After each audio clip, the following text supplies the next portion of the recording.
A waitress sees what no one else can, a fatal flaw hidden in a $150 million deal. In 3 seconds, she must choose, stay silent and survive, or speak up and risk everything. What happens next will prove that sometimes the people we overlook are the ones who save us all. If you want to see how one whispered warning changed 2 lives forever, stick with me until the end. And hey, drop a comment telling me what city you're watching from. I love seeing how far these stories travel. The Gilded Compass didn't just serve food, it served power. Tucked between the steel towers of downtown, behind a doorway most people walked past without noticing, the restaurant existed for one purpose: to host the kind of conversations that shaped industries. No menus with prices, no walk-ins, just dark wood, soft lighting, and the quiet hum of wealth-changing hands over plates that cost more than most people's car payments. Clara Hayes had worked there for 8 months, and she still felt like an imposter every time she pushed through the staff entrance. She wasn't supposed to be here. Not in this uniform, not carrying trays, not smiling politely while men in suits ignored her existence. 5 years ago, she'd been someone else entirely. Dr. Clara Hayes, a name that appeared on research papers and conference panels. Someone with a future that looked nothing like this. But life had other plans. Tonight, she smoothed down her black apron and checked her reflection in the scratched mirror of the staff bathroom. Her dark hair was pulled back tight, not a strand out of place. Her shirt was pressed, her shoes polished. She'd learned that invisibility was an art form, and she'd gotten very good at it. "Clara, you're on the Pinnacle Room," Danny, the floor manager, announced as she stepped into the kitchen's chaos. He didn't look up from his tablet. "VIP service, high stakes." Her stomach dropped.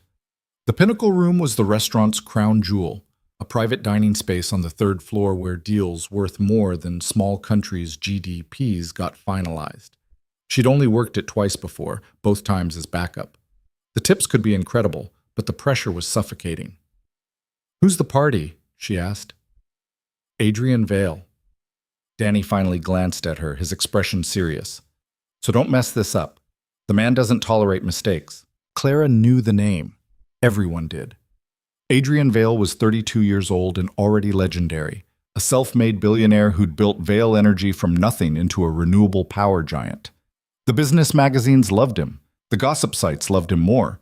Young, brilliant, ruthless in negotiations, and raising a 6-year-old son alone after his wife died in a car accident 3 years ago. She'd seen his face on magazine covers in the break room. Sharp features, dark eyes that seemed to calculate the worth of everything they looked at, a jaw that suggested he didn't smile often. The kind of man who made decisions that affected thousands of lives before most people finished their morning coffee. "I've got it," Clara said, forcing confidence into her voice. Danny studied her for a moment. "You sure? I can put Melissa on it." "I'm sure." He nodded and turned away, already focused on the next crisis. Clara grabbed her serving pad and headed for the service elevator, her heart beating faster than it should. The Pinnacle Room occupied the entire 3rd floor. Floor-to-ceiling windows offered a view of the city's glittering skyline, but thick curtains could be drawn for privacy. Tonight, they were closed. The room's centerpiece was a massive table made from a single piece of reclaimed oak, surrounded by leather chairs that probably cost more than her monthly rent. When Clara entered, the table was already set with precision that bordered on obsessive. Crystal glasses caught the candlelight. Silverware gleamed. Everything was exactly where it needed to be. She checked the settings 3 times, adjusted a fork that didn't need adjusting, and tried to calm the nervous energy thrumming through her chest. The guests began arriving at 7 sharp. First came the executives, 3 men in suits that fit too well to be off the rack, carrying leather portfolios and the casual confidence of people who never worried about money. They barely acknowledged her as they took their seats, already deep in conversation about market projections and regulatory frameworks. Then Adrian Vale walked in, and the energy in the room shifted.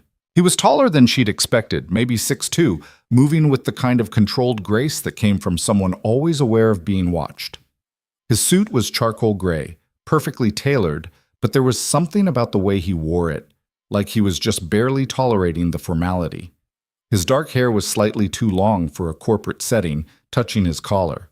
His eyes swept the room in one quick assessment before settling on his guests. "Gentlemen," he said, and his voice carried weight without being loud. "Let's make history." Clara stood near the wall, hands clasped behind her back, trying to blend into the wallpaper. She'd learned that the wealthier the guests, the less they noticed the staff. You became part of the furniture, as long as you never made noise, never interrupted, never reminded them you were human. The dinner began. She moved through her routine on autopilot.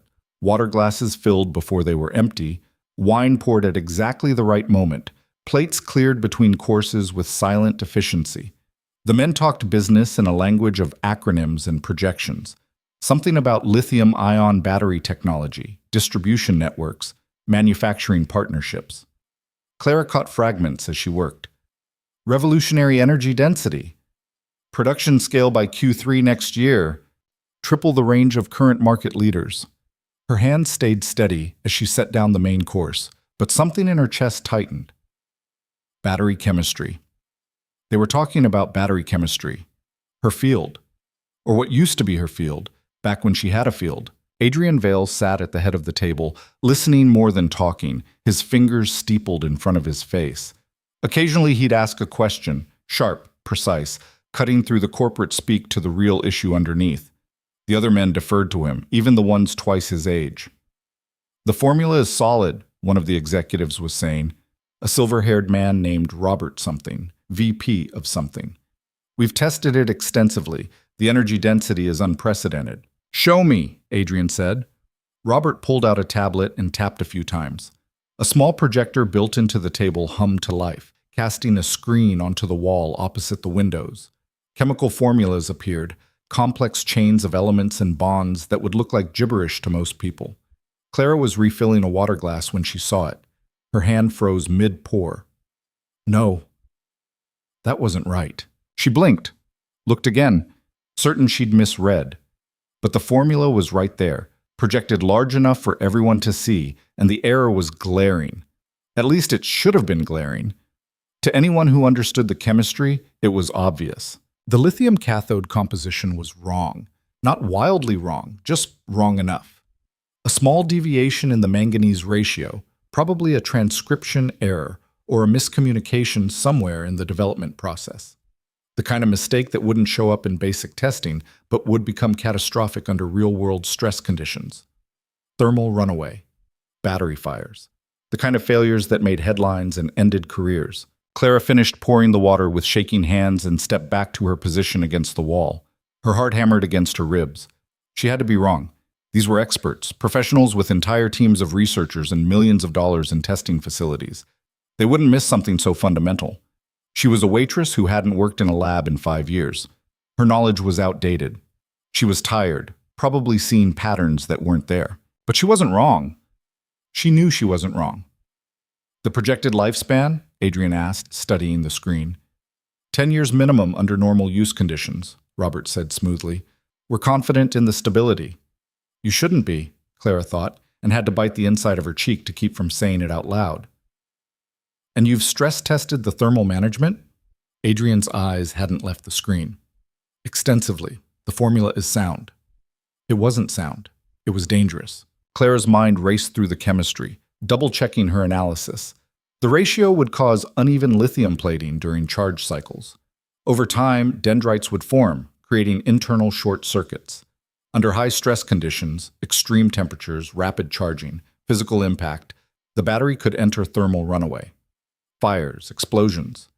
People could die. She looked around the room. No one else had noticed. They were all nodding, convinced, ready to move forward with a formula that would eventually destroy everything they were trying to build. Adrian Vale picked up a pen from beside his plate. Expensive, probably custom. The kind of pen people used to sign documents worth 9 figures. "The contract," he said to Robert. One of the other executives slid a leather portfolio across the table. Adrian opened it, flipped through pages with practiced speed, his expression neutral. Clara's pulse roared in her ears. She should stay quiet. She should do her job, collect her paycheck, go home to her tiny apartment and the stack of unpaid bills on her kitchen counter. This wasn't her problem. She wasn't part of this world anymore. She'd lost the right to have opinions about battery chemistry when she'd lost everything else. But people would get hurt. Children, maybe. Families. The technology was meant for electric vehicles, which meant everyday people trusting their lives to a flawed formula. And Adrian Vale, whatever else he was, had a 6-year-old son. Would he put his own child in a car powered by batteries that could catch fire? The pen touched paper. Clara's feet moved before her brain caught up. She crossed the space between the wall and the table in 4 quiet steps, her server training keeping her movement smooth and unthreatening. She stopped just behind Adrian's right shoulder, close enough that she could smell his cologne, something subtle and expensive. Her mouth had gone dry. Her hands were trembling. Every instinct screamed at her to step back, retreat to safety, let this moment pass. She leaned down, bringing her lips close to his ear, and whispered 6 words that would change everything. "Sir? That's the wrong formula." Adrian's pen stopped moving. For 3 seconds, nothing happened. The room seemed to hold its breath. Clara could hear her own heartbeat, loud and erratic, drowning out the soft classical music playing from hidden speakers. Then Adrian turned his head slowly, and she found herself looking directly into eyes so dark they were almost black. His expression was perfectly controlled, but she could see the anger simmering underneath, cold, sharp, dangerous. "Excuse me?" His voice was quiet, deadly quiet. Clara's throat closed. She'd made a terrible mistake. She should apologize, back away, disappear before security dragged her out. But the formula was still there on the screen, still wrong, still dangerous. "The battery formula," she managed, barely above a whisper. "The manganese ratio in the cathode composition. It's incorrect." Robert's face had gone red. "What the hell do you think you're—" Adrian held up one hand, silencing him without looking away from Clara. "You're a waitress." It wasn't a question, it was a fact being laid out for examination. "Yes, sir. And you think you know more about advanced battery chemistry than my vice president of research and development?" Her voice cracked. She swallowed hard and tried again.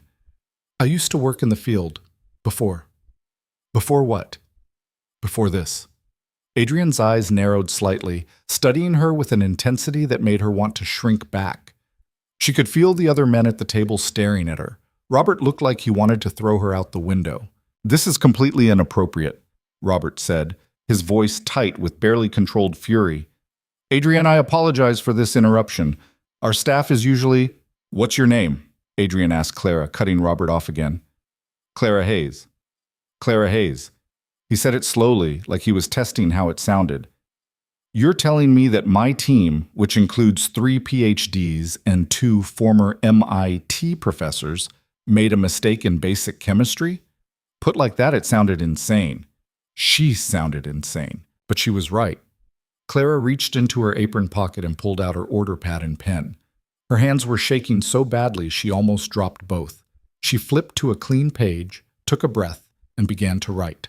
The formula flowed from her pen like muscle memory. The correct manganese to nickel to cobalt ratio for the cathode composition. The adjusted stoichiometry. The structural formula showing the proper crystalline lattice.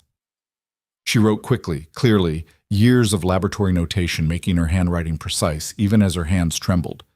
When she finished, she carefully tore the page from the pad and placed it on the table in front of Adrian. "This is the correct formula," she said quietly.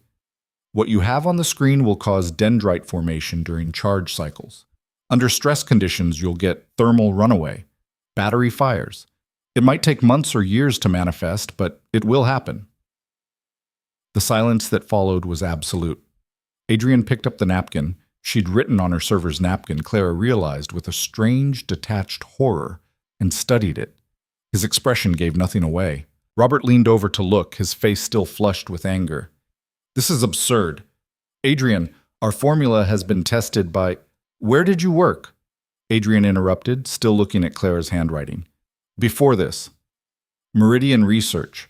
I was finishing my doctorate in materials chemistry with a focus on lithium-ion battery technology." "Meridian Research." Adrian finally looked up at her. "They closed their battery division 4 years ago. 5 years ago. They lost their funding after the Johnson Group withdrew their investment. And you went from a doctorate program to waiting tables." It wasn't a question, but Clara answered anyway. "My father got sick, cancer, the medical bills." She stopped, realizing she was explaining her life to a room full of strangers who didn't care. "I had to leave the program. I needed money fast." Adrian was quiet for a long moment, his dark eyes moving between Clara's face and the napkin in his hand. Then he set down his pen, carefully, deliberately, and turned to Robert. Run the simulation, he said. Robert's expression went from angry to stunned. What? You heard me. Run the thermal stress simulation. Her formula versus ours. Adrian, this is a waste of… Robert! Adrian's voice didn't get louder, but something in it made the older man's mouth snap shut. Run! The simulation! The room had gone from stunned to tense. The other executives exchanged glances. Clara stood frozen, her empty serving pad still in her hands, wondering if she was about to get fired or arrested, or both. Robert's jaw worked silently for a moment before he pulled out his phone. I'll need to access the lab servers. This will take a few minutes. We'll wait, Adrian said. The next 10 minutes were the longest of Clara's life. She retreated to her position against the wall while Robert typed furiously on his tablet, muttering under his breath. The other executives sat in uncomfortable silence, not quite looking at each other. Adrian remained perfectly still, his fingers steepled again, watching Robert work with the patience of someone who'd learned to read people by their nervous tics. Clara wanted to disappear. She wanted to sink through the floor and never come back. What had she been thinking? She'd humiliated herself, insulted a room full of experts, and probably destroyed any chance of keeping her job. All because she couldn't keep her mouth shut about a formula that probably was fine, that she'd probably misread because she was tired and stressed and clinging to a past that was gone. Running the simulation now, Robert announced, his voice clipped. He tapped a final command on his tablet. The projection screen changed, splitting into two side-by-side displays. On the left, original formula. On the right, corrected formula. Both showed a battery cell being subjected to identical stress tests, rapid charging cycles, temperature fluctuations, physical impacts. For the first minute, both simulations looked identical. The batteries charged and discharged normally, their internal temperatures rising and falling within safe parameters. Then, around the 90-second mark, something changed. The left screen, the original formula, showed a small yellow dot appearing inside the battery cell's cathode. Just a tiny irregularity. But Clara knew what it meant. Lithium dendrite formation. The beginning of the end. Adrian leaned forward slightly, his eyes locked on the screen. The simulation continued. More yellow dots appeared on the left display, spreading like an infection through the cathode material. The right display, Clara's corrected formula, remained clean, its internal structure stable. At the 2-minute mark, the left screen flashed red.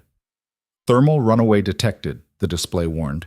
The simulated battery's temperature spiked from 40 degrees Celsius to over 300 degrees Celsius in less than 5 seconds.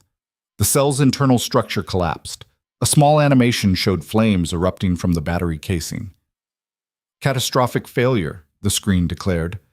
The right display, meanwhile, showed a perfectly functioning battery maintaining stable chemistry through the entire stress test. Robert's face had gone from red to white. Nobody spoke. Adrian sat back in his chair slowly, his expression unreadable. He looked at the screen for a long moment, then down at the napkin on the table, then finally back at Robert. Would you like to tell me, Adrian said very quietly, how a waitress found a fatal flaw that your entire department missed? Robert opened his mouth, closed it, opened it again. There must be… The testing protocols we used were inadequate, clearly.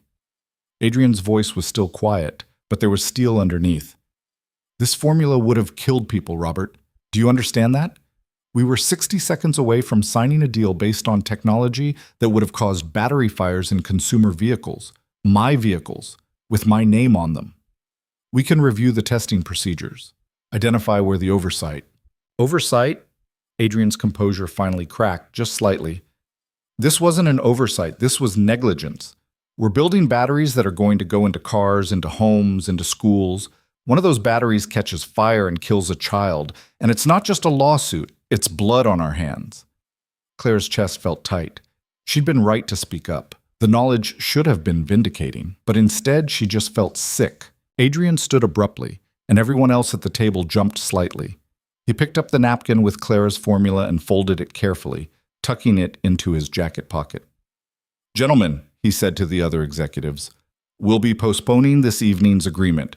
My team will be conducting a comprehensive review of all battery specifications before we proceed. You'll hear from my office within the week. It was clearly a dismissal. The executives gathered their portfolios and tablets with the practiced speed of people who knew better than to argue. Robert looked like he wanted to say something, but one glance at Adrian's face made him think better of it. Within 2 minutes, the room had emptied except for Adrian and Clara. The silence that followed felt different from before, heavier. Adrian turned to face her fully for the first time. Up close, Clara could see faint shadows under his eyes, the kind that came from too many late nights and too much responsibility. He couldn't have been much older than her, but he looked like he'd lived several lifetimes already. "How long?" he asked. "Sir? How long did it take you to spot the error?" Clara thought back. 3 seconds, maybe. As soon as I saw the full formula. 3 seconds. Something that might have been a smile flickered across his face, there and gone. "My 30-person research team spent 6 months developing that formula. You found the flaw in 3 seconds while serving water." I knew the chemistry. It used to be my whole life." Adrian studied her for another long moment. Then he pulled out his phone and made a call, turning slightly away. "Marcus, I need a full background check. Name is Clara Hayes, former researcher at Meridian. I want everything. Employment history, publications, credentials, financials, everything. I need it tonight." He paused, listening. "I don't care what time it is. Tonight." He ended the call and turned back to Clara. "What happened to your father?" The question caught her off guard. "He died 2 years ago. The cancer came back after the first round of treatment. We fought it for 3 years, but I'm sorry." The words sounded genuine, which somehow made them harder to hear. Clara nodded, not trusting her voice. "The medical bills," Adrian continued. "They destroyed your finances." "Yes." "How much?" "I'm sorry?" "How much debt are you carrying? From the treatment, the aftermath?" Clara's face burned. "I don't think that's 300,000? 4?" She swallowed hard. "Around 350, plus interest." Adrian's expression didn't change, but something flickered in his eyes. Understanding, maybe. Or calculation. "You saved my company tonight," he said quietly. "Do you understand that? If we'd signed that deal, if we'd gone into production with that formula, it would have been the end of everything I've built. Lawsuits, recalls, criminal investigations. My son would have grown up with a father's name destroyed by the biggest product failure in automotive history. I couldn't let it happen. Not if I knew. Most people would have stayed quiet. I'm not most people, I guess." "No." Adrian's gaze was intense. "You're not." He pulled out his wallet, sleek black leather, probably worth more than her entire outfit, and extracted a business card. He handed it to her, and she took it automatically. "Tomorrow morning, 9 a.m. My office, Vale Tower, 42nd floor. Don't be late." Clara stared at the card, her mind blank. "I don't understand." "You will." Adrian grabbed his jacket from the back of his chair and headed for the door. He paused at the threshold, looking back. "And Clara, don't mention tonight to anyone. Not the other staff, not your friends, nobody. Understood?" She nodded, still holding the card like it might explode. Adrian left without another word. Clara stood alone in the pinnacle room, surrounded by abandoned plates and half-empty wine glasses, holding a business card that felt like a bomb in her hands. Her phone buzzed in her apron pocket. A text from Danny. "Everything okay up there? Vale's party just left. Did something happen?" She should go downstairs, finish her shift, go home. But her legs felt weak, and the room seemed to tilt slightly, the adrenaline finally catching up with her. She'd just corrected a Billionaire's battery formula on a napkin. She'd just potentially saved lives. She'd just done something impossibly stupid or impossibly brave, and she had no idea which. The business card in her hand was thick, expensive stock. Embossed lettering, Adrian Vale, founder and CEO, Vale Energy. And on the back, handwritten in decisive script, "You're better than this." Clara stared at those 4 words until her vision blurred. She was a waitress with a doctorate she'd never finished, drowning in debt from medical bills for a father who'd died anyway, living in a 4th-floor walk-up that smelled like someone else's cooking. She worked double shifts and avoided phone calls from debt collectors and lay awake at night doing chemistry problems in her head because it was the only thing that made her feel like herself anymore. Was she better than this? She didn't know. But tomorrow at 9 a.m., she was apparently going to find out. Clara carefully folded the business card and tucked it into her pocket, next to her order pad and the pen she'd used to write a formula worth $150 million. Then she went back to work, clearing plates and refilling water glasses for the rest of her shift, invisible once again. But not for much longer. Clara didn't sleep that night. She sat on her apartment's fire escape until 3 in the morning, watching the city lights blur through exhaustion and residual adrenaline, turning Adrian Vale's business card over and over in her hands. The metal grating dug into her legs through her jeans, but the discomfort felt grounding, real, a counterpoint to the surreal quality of everything that had happened. "You're better than this." 4 words that had been living in her chest for hours now, expanding with every breath until they felt like they might crack her ribs. Around 4, she gave up on sleep entirely and made coffee she didn't need. Her hand still shook slightly as she poured, remnants of the nervous energy that had been coursing through her system since the moment she'd opened her mouth in that dining room. The coffee tasted like burnt metal, but she drank it anyway, standing at her kitchen sink and staring at nothing. The apartment was quiet except for the hum of her neighbor's air conditioner and the distant wail of a siren. 1 bedroom, peeling linoleum, a window that didn't quite close all the way. She'd lived here for 3 years, and it still didn't feel like home. More like a place she was waiting to leave, except she had nowhere else to go. Her reflection stared back at her from the dark window over the sink. Hollow eyes, hair still pulled back in the tight bun she wore for work, the outline of her server's uniform hanging on the back of the bathroom door like a ghost. Who was she kidding? She couldn't walk into Vale Tower tomorrow. She couldn't sit across from Adrian Vale and pretend she belonged in his world. That world was gone. She'd mourned it, buried it alongside her father, accepted that the girl who'd presented papers at conferences and dreamed about revolutionizing energy storage was dead. Except she'd spotted that formula error in 3 seconds. Except her hands still remembered how to write chemical equations like other people remembered their own names. Except Adrian Vale had looked at her like she was something other than invisible. At 6:30, Clara showered and stood in front of her closet in a towel, staring at clothes that suddenly seemed impossible. What did you wear to meet a billionaire who'd seen you serving water? Her work uniform was obviously out. The jeans and t-shirts she lived in felt wrong.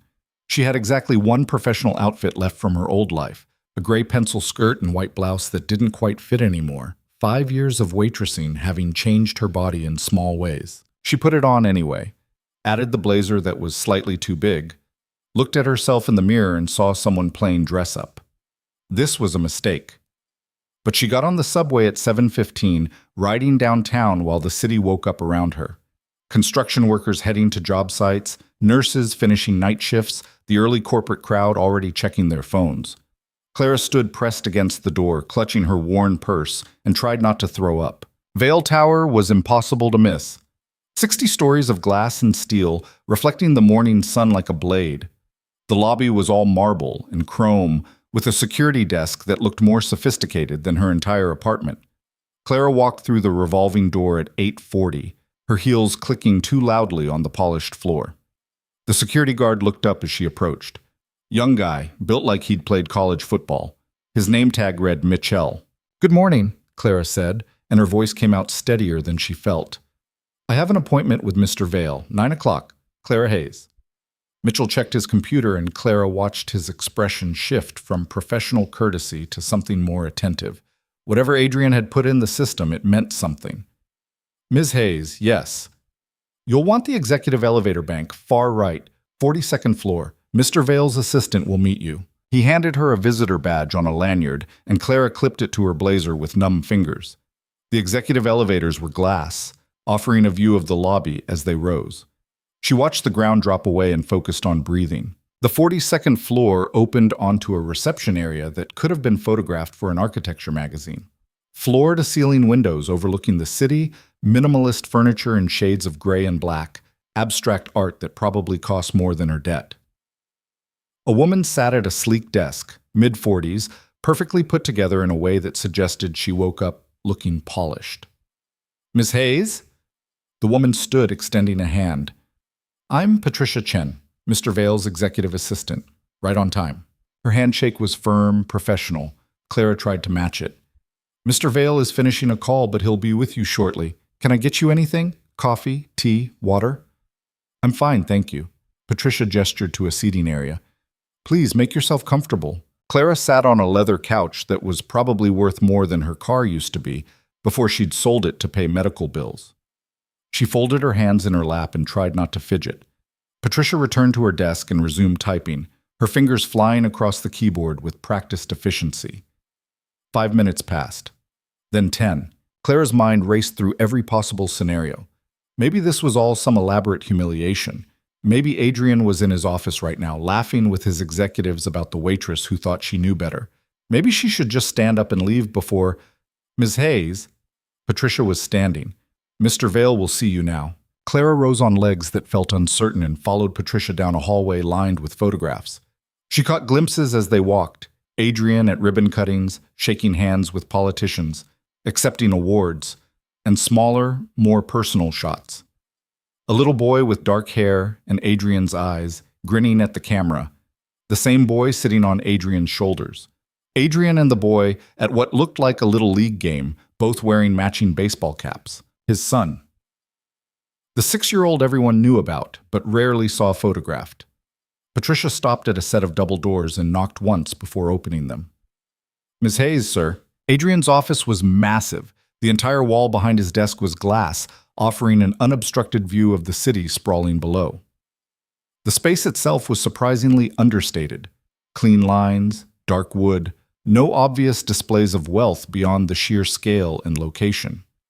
A few photographs on a credenza, a kid's drawing pinned to a corkboard near the window, incongruous among the corporate setting. Adrian stood behind his desk, phone to his ear, gesturing for Clara to enter. He was in shirt sleeves, his tie loosened, looking like he'd already been working for hours. His jacket hung on a coat rack near the door. I understand that, Michael, but the timeline is non-negotiable, he was saying into the phone, his voice carrying that same quiet authority Clara remembered from last night. If your team can't deliver the revised specs by Friday, I'll need to explore other options. No, that's not a threat. That's logistics. He listened for a moment, his free hand running through his hair in what looked like a habitual gesture. Good. I'll expect the preliminary data by end of business tomorrow. Thank you. He ended the call and set the phone down, finally giving Clara his full attention. His gaze was just as intense as she remembered, analyzing her in that way that made her feel simultaneously visible and exposed. You came, he said. You told me to. Most people don't do what I tell them just because I tell them. I'm not most people, remember? Something that might have been amusement flickered across his face. Sit. Clara took one of the chairs facing his desk. The leather was cool against her back. Adrian remained standing for a moment, looking at her with an expression she couldn't quite read. I had my team pull your background last night, he said finally. Want to know what they found? Her stomach dropped. I can imagine. Can you? Adrian moved around his desk and leaned against it, arms crossed, facing her. Clara Hayes, born in Minneapolis. Full scholarship to Northwestern for chemistry. Graduated top 5%. Entered the doctoral program at Meridian Research on a fellowship. Published 3 papers before your 26th birthday, all of them cited extensively in the field. Your advisor called you the most promising young researcher he'd seen in 15 years. Clara's throat felt tight. Hearing her old life summarized like that, reduced to bullet points, hurt more than she'd expected. Then your father got sick, Adrian continued, his tone neutral. Stage 3 pancreatic cancer. You dropped out of the program to care for him. Burned through your savings in the first year. Took on debt to pay for experimental treatments that didn't work. He died 23 months after diagnosis. You've been working service jobs ever since, trying to stay ahead of the interest on $347,000 in medical debt. He paused, watching her face. The collections agencies have been calling you twice a day for the past 6 months. You've stopped answering. Your credit score is in the low 400s. You live in a building that had 14 code violations last year. You work 50-hour weeks and make just enough to cover rent and minimum payments that barely touch the principal. You're 30 years old and your career in chemistry ended before it really began. Clara sat very still, her hands gripped together in her lap so tightly her knuckles were white. Hearing it all laid out like that, clinical and complete, made it real in a way that living it day by day didn't. Did I miss anything? Adrian asked, not unkindly. No, she managed. That's pretty much it. And yet last night, while serving water to people who didn't see you, you spotted a potentially fatal flaw in a formula that my 30-person research team missed. In 3 seconds. Clara didn't respond. There was nothing to say. Adrian pushed off from the desk and walked to the window, looking out at the city below. Do you know what I pay my VP of Research and Development? I imagine a lot. $450,000 a year plus stock options. Robert's been with me for 5 years. Good credentials, solid experience, conservative approach to innovation. He turned back to face her. Last night he almost destroyed my company, not through malice, through incompetence disguised as expertise. Everyone makes mistakes. Not everyone makes mistakes that kill people. Adrian's voice was hard. That formula would have gone into production. We would have built 50,000 battery units in the first year alone. How many of those do you think would have failed catastrophically? Clara did the math in her head without meaning to. Depending on use conditions and manufacturing variants, of probably 15 to 20% within the first 3 years. 10,000 battery fires, in vehicles, in homes, in schools. Adrian's jaw tightened. I have a 6-year-old son, Clara. Do you think I could live with myself knowing that my company's negligence killed someone's child?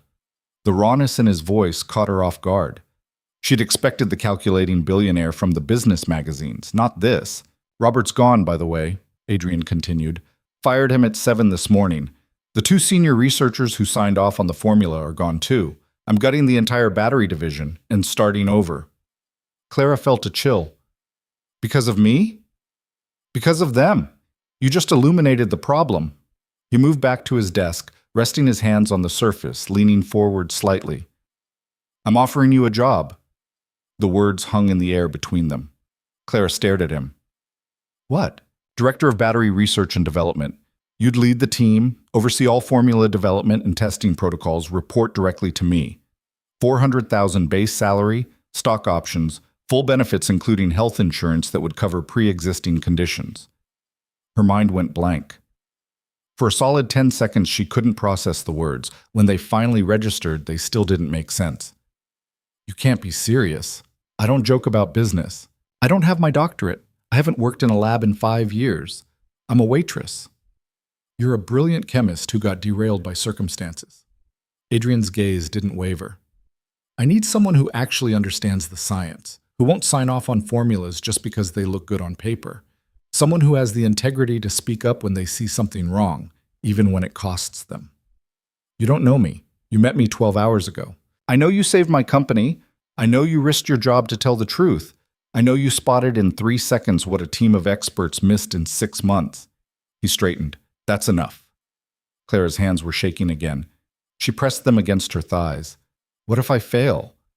What if you don't? That's not an answer. It's the only answer that matters. Adrian pulled his chair out and sat down, suddenly looking tired. Look, I'm not going to pretend this is charity. I need what you have. A mind that actually works. Eyes that actually see. But you need what I have too. Money, resources, a way out of the hole you're in. This feels wrong, Clara said quietly, like I'm taking advantage of something. Taking advantage? Adrian's laugh was sharp, humorless. You saved me from a $100 million mistake. If anything, I'm the one taking advantage by only offering you $400,000. Clara looked down at her hands, her mind spinning. $400,000. It would clear her debt in less than a year. She could have an apartment with windows that closed. She could stop dodging collection calls. She could go back to the work she'd loved, the work that had made her feel alive. But 5 years was a long time. The field had moved on without her. The skills she'd had might be obsolete. She might walk into that lab and discover she couldn't do it anymore. I'm scared, she admitted, the words slipping out before she could stop them. Adrian's expression softened slightly. Good. People who aren't scared don't take things seriously. He leaned back in his chair. I'm going to tell you something I don't tell most people. When my wife died, I had a 6-month-old son and a company that was barely holding together. I was terrified every single day. Terrified I'd fail him, fail the business, fail everyone who depended on me. That fear didn't go away. I just learned to work through it. Clara met his eyes and saw something she hadn't expected. Vulnerability, carefully controlled, but present. What happened to your wife? She asked. then immediately wished she hadn't. I'm sorry, that's none of my business. Car accident. Drunk driver ran a red light. His voice was flat, factual. She was coming home from a charity event. I was home with Ethan, our son. I got the call at 11:30 at night. She died before the ambulance arrived. I'm so sorry. Adrian waved the sympathy away, uncomfortable with it. The point is, I understand what it's like to have your life completely derailed, to lose the future you thought you'd have. But you get to choose what happens next. You can stay where you are, or you can take the risk. Clara thought about her apartment, her uniform hanging on the bathroom door, the stack of bills she could never quite get ahead of. She thought about her father, who'd spent his last months telling her she was meant for more than this. She thought about the formula she'd written on a napkin, muscle memory kicking in like she'd never left the lab at all. If I say yes, she said slowly, and it doesn't work out, if I can't do the job, I don't want special treatment. I don't want you keeping me on out of guilt or some sense of obligation. Agreed. If you can't do the job, you're out, same as anyone else. And I want to be clear, I'm not interested in anything other than professional respect. Adrian's eyebrow quirked up. Meaning? Meaning I've seen the gossip magazines. I know your reputation. If this is some kind of... Stop right there. His voice went hard. I have a 6-year-old son who lost his mother. I have a company with 8,000 employees depending on me to make good decisions. I don't have time for office romances or whatever you're implying. This is a job offer. Nothing more, nothing less. Clara felt her face heat. I just wanted to be clear. Crystal clear. Are we done with the disclaimers? She took a breath, let it out. When would I start? Monday. I need new protocols in place before we restart any production timelines. Adrian pulled a folder from his desk drawer and slid it across to her. Employment contract. Take it home, read it, have a lawyer look at it if you want. Sign it and bring it back Monday morning, or don't. Your choice. Clara picked up the folder with hands that had finally stopped shaking. The weight of it felt significant, real. There's one more thing, Adrian said. He opened another drawer and pulled out a check, already filled out. He set it on the desk between them. Signing bonus, $20,000. It's yours whether you take the job or not. Clara stared at the check. $20,000. She could pay off her highest interest debt. She could buy groceries without calculating every item. She could breathe.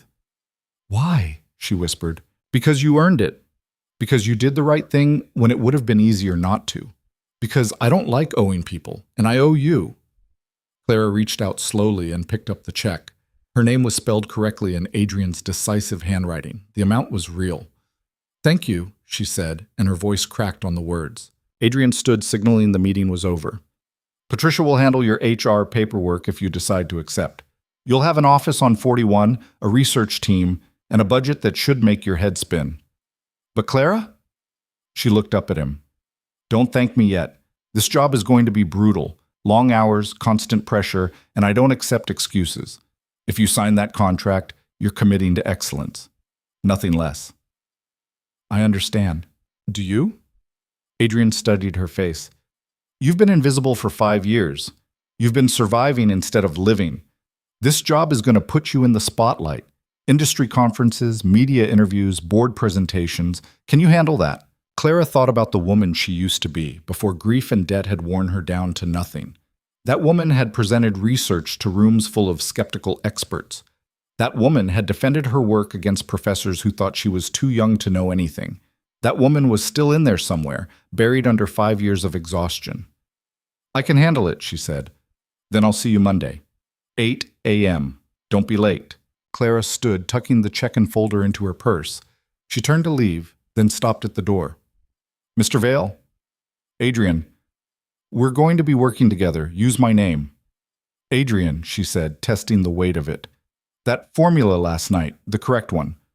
I can have a full analysis on your desk by Monday morning. Detailed breakdown of why the original failed, recommendations for testing protocols to prevent similar errors, and 3 alternative compositions for different use cases. Adrian's expression shifted into something that might have been approval. You haven't even accepted the job yet. I know, but people's lives are at stake. The work needs to be done regardless. Monday morning, Adrian said. And Clara, welcome back. The ride down in the elevator felt different than the ride up. Clara caught her reflection in the glass walls and barely recognized herself. Same clothes, same face, but something fundamental had shifted. She walked out of Vale Tower into morning sunshine that felt brighter than it had an hour ago. The city noise surrounded her, traffic, construction, voices, but it didn't feel overwhelming anymore. It felt like possibility. Her phone buzzed, a text from Danny at the restaurant. "Hey, someone called asking about you this morning. HR-related stuff. Everything okay? You're still on for tonight's shift, right?" Clara looked at the message for a long moment. Then she called him instead of texting back. "Danny, it's Clara. I need to talk to you about my schedule." "What's up? You're not quitting, are you? Because we're already short-staffed and I need to give my 2 weeks' notice." Silence on the other end. Then, "You're serious? I got another job offer. It starts Monday, but I want to finish out professionally." "Wow. Okay. I mean, congratulations, I guess. What kind of job?" Clara looked up at Vale Tower, its glass facade reflecting clouds and sky. "Something in my actual field.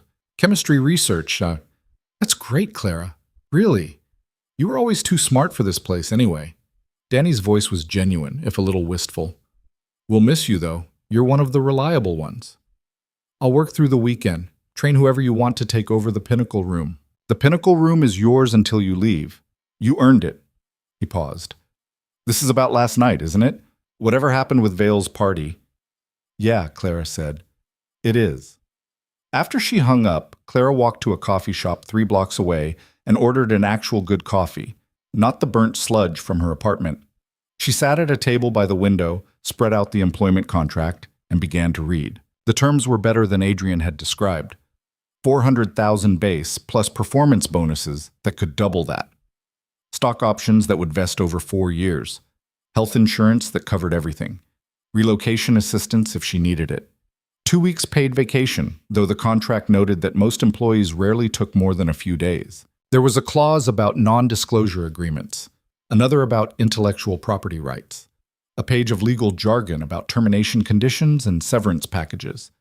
At the bottom of the last page, a space for her signature. Clara pulled out a pen, the same pen she'd used to write the formula last night, and held it over the line. Her hand hovered there for a moment, the weight of the decision pressing down. If she signed this, everything changed. No more invisibility, no more hiding behind a uniform. She'd have to be the person she used to be, the one who believed she could change the world through chemistry. That person felt like a stranger now. But maybe that was okay. Maybe she needed to meet herself again, see if they still recognized each other. Clara signed her name in clear, confident strokes. She spent the rest of the day in the public library, pulling up every battery chemistry paper published in the last 5 years, getting herself back up to speed. Her brain hurt from the information overload, but it was a good hurt, the kind that came from actually using her mind instead of just getting through the day. Around 6, she headed back to her apartment. The building looked shabbier than usual, the paint more peeling, the hallway more dingy. In 2 months, she could afford to move. In 6 months, she could afford a place with actual heat that worked. In a year, she could be completely debt-free. The thought was dizzying. Her phone rang as she was unlocking her door. Unknown number. She almost didn't answer, assuming it was another collection agency, but something made her pick up. "Ms. Hayes?" A woman's voice, professional and efficient. "Yes?" "This is Patricia Chen, Mr. Vale's assistant. I'm calling to confirm your start date for Monday and to arrange your building access. Do you have a moment?" Clara stepped into her apartment and closed the door behind her. "Yes, I have time." "Excellent. You'll need to come in Friday afternoon for security clearance and to set up your credentials. Does 2 p.m. work?" "That's fine. Perfect. I'll send you an email with the details. Also, Mr. Vale wanted me to inform you that your office is being prepared. Do you have any specific equipment needs for your workspace?" Clara looked around her tiny apartment at the life she was about to leave behind. "A good whiteboard, the bigger the better, and a proper espresso machine." She could almost hear Patricia's smile through the phone. "I'll make a note. Anything else?" "That's all for now." "Welcome aboard, Ms. Hayes. We're looking forward to having you." After Patricia hung up, Clara stood in the middle of her apartment and felt the future settling around her like a new skin. Uncomfortable, unfamiliar, but hers. She pulled out her laptop and opened a blank document. "For the next 6 hours," she wrote. The formula analysis she'd promised Adrian.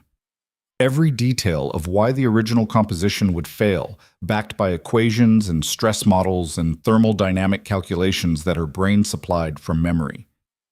Alternative formulas, testing protocols, safety measures. She wrote until her eyes burned and her fingers cramped, and it felt like coming home. At 2 in the morning, she finally stopped, saved the document, and fell into bed without bothering to change. Sleep came fast and dreamless, the first peaceful night she'd had in years. When her alarm went off at 7, Clara woke up and didn't feel dread for the first time in 5 years. She felt something else, something that took her a moment to identify. Purpose. She had 2 more shifts at the restaurant, and she'd work them with the same quiet efficiency she always had. But she wasn't invisible anymore. She was Clara Hayes, Director of Battery Research and Development, and she had work to do. Friday afternoon arrived faster than Clara expected, and with it came the crushing realization that she had no idea what she was doing. She stood outside Vale Tower at 1:50, wearing the same gray suit she'd worn to the interview, her printed formula analysis tucked into a folder that was already showing wear at the edges. Around her, people in expensive clothes moved with the casual confidence of belonging. Clara felt like an actress who'd forgotten her lines. The security process took 40 minutes. Photos, fingerprints, background verification, building access cards, parking validation she didn't need because she didn't own a car anymore. Mitchell from the front desk walked her through everything with patient efficiency, and Clara tried not to think about how many ways this could still fall apart. Patricia met her on the 41st floor, which looked different from Adrian's executive suite above, but no less intimidating. More industrial, more functional. Labs visible through glass walls, researchers in white coats moving between equipment that probably cost more than houses. "Your office is this way," Patricia said, leading her down a corridor lined with photographs of battery prototypes and patent certificates. "Mr. Vale had it prepared yesterday. If there's anything you need changed, just let me know." The office was corner-positioned with windows on 2 walls. Not as large as Adrian's, but big enough to feel excessive. A standing desk with dual monitors, the whiteboard she'd requested taking up most of one wall, and yes, an espresso machine that looked like it belonged in an Italian cafe. "The team is waiting in conference room B," Patricia said. "Mr. Vale thought you'd want to meet them before Monday." Clara's stomach flipped. The team, right. 12 researchers, all hand-picked. Most of them worked under Robert, but Mr. Vale assured them their positions were secure pending the restructure. Patricia's expression remained neutral, but Clara caught the implication. They were scared. Their boss had been fired, their project had nearly destroyed the company, and now some waitress was about to walk in and take over. "How many of them know?" Clara asked. "About me. About how I got this job. All of them. Mr. Vale doesn't believe in secrets within the organization. He told them exactly what happened at dinner that night." Great. So they'd hate her before she even opened her mouth. Patricia seemed to read her face. For what it's worth, most of them are relieved. They knew something was wrong with the formula, but couldn't identify what. Robert had a way of shutting down questions. Clara followed Patricia to the conference room, her heels clicking too loudly on the polished floor. Through the glass wall, she could see them. 12 people sitting around a table, some talking quietly, others staring at laptops or phones. A mix of ages, genders, ethnicities, all of them looking various degrees of nervous. "Ready?" Patricia asked. "No." "Yes." Patricia opened the door, and 12 pairs of eyes turned toward Clara. "Everyone, this is Dr. Clara Hayes, your new director. Dr. Hayes, your team." Clara stepped into the room, and the title hit her like a slap. Dr. Hayes. She wasn't a doctor. She'd never finished her doctorate. But before she could correct Patricia, a woman near the front stood up. Mid-30s, dark hair pulled into a ponytail, wearing a lab coat over jeans and a band t-shirt. She extended her hand. Priya Sharma. Senior researcher, electrochemistry specialization. "I've read your papers on lithium-ion cathode optimization. The 2019 work on manganese stabilization was brilliant." Clara shook her hand, caught off guard. "Thank you. That was a long time ago." "Good science doesn't age." Priya's smile seemed genuine. "We're glad you're here. Robert was, let's just say he didn't encourage independent thinking." Others began introducing themselves. James, a quiet guy with thick glasses who specialized in thermal modeling. Michelle, who'd been with Vale Energy since its founding and knew every piece of equipment in the building. David, fresh out of his PhD and looking like he might throw up from stress. On and on, names and faces Clara tried to commit to memory while her brain screamed that she didn't belong here. When the introductions finished, everyone sat back down and looked at her expectantly. Clara remained standing, gripping the back of a chair to keep her hands from shaking. "I'm going to be honest with you. I'm terrified right now." A few surprised glances. David looked relieved that someone else had admitted fear. "I haven't worked in a lab in 5 years," Clara continued. "The last time I did real research, half the techniques you're probably using now didn't exist. I'm going to make mistakes. I'm going to ask stupid questions, and I'm going to need all of you to tell me when I'm wrong." Priya leaned forward.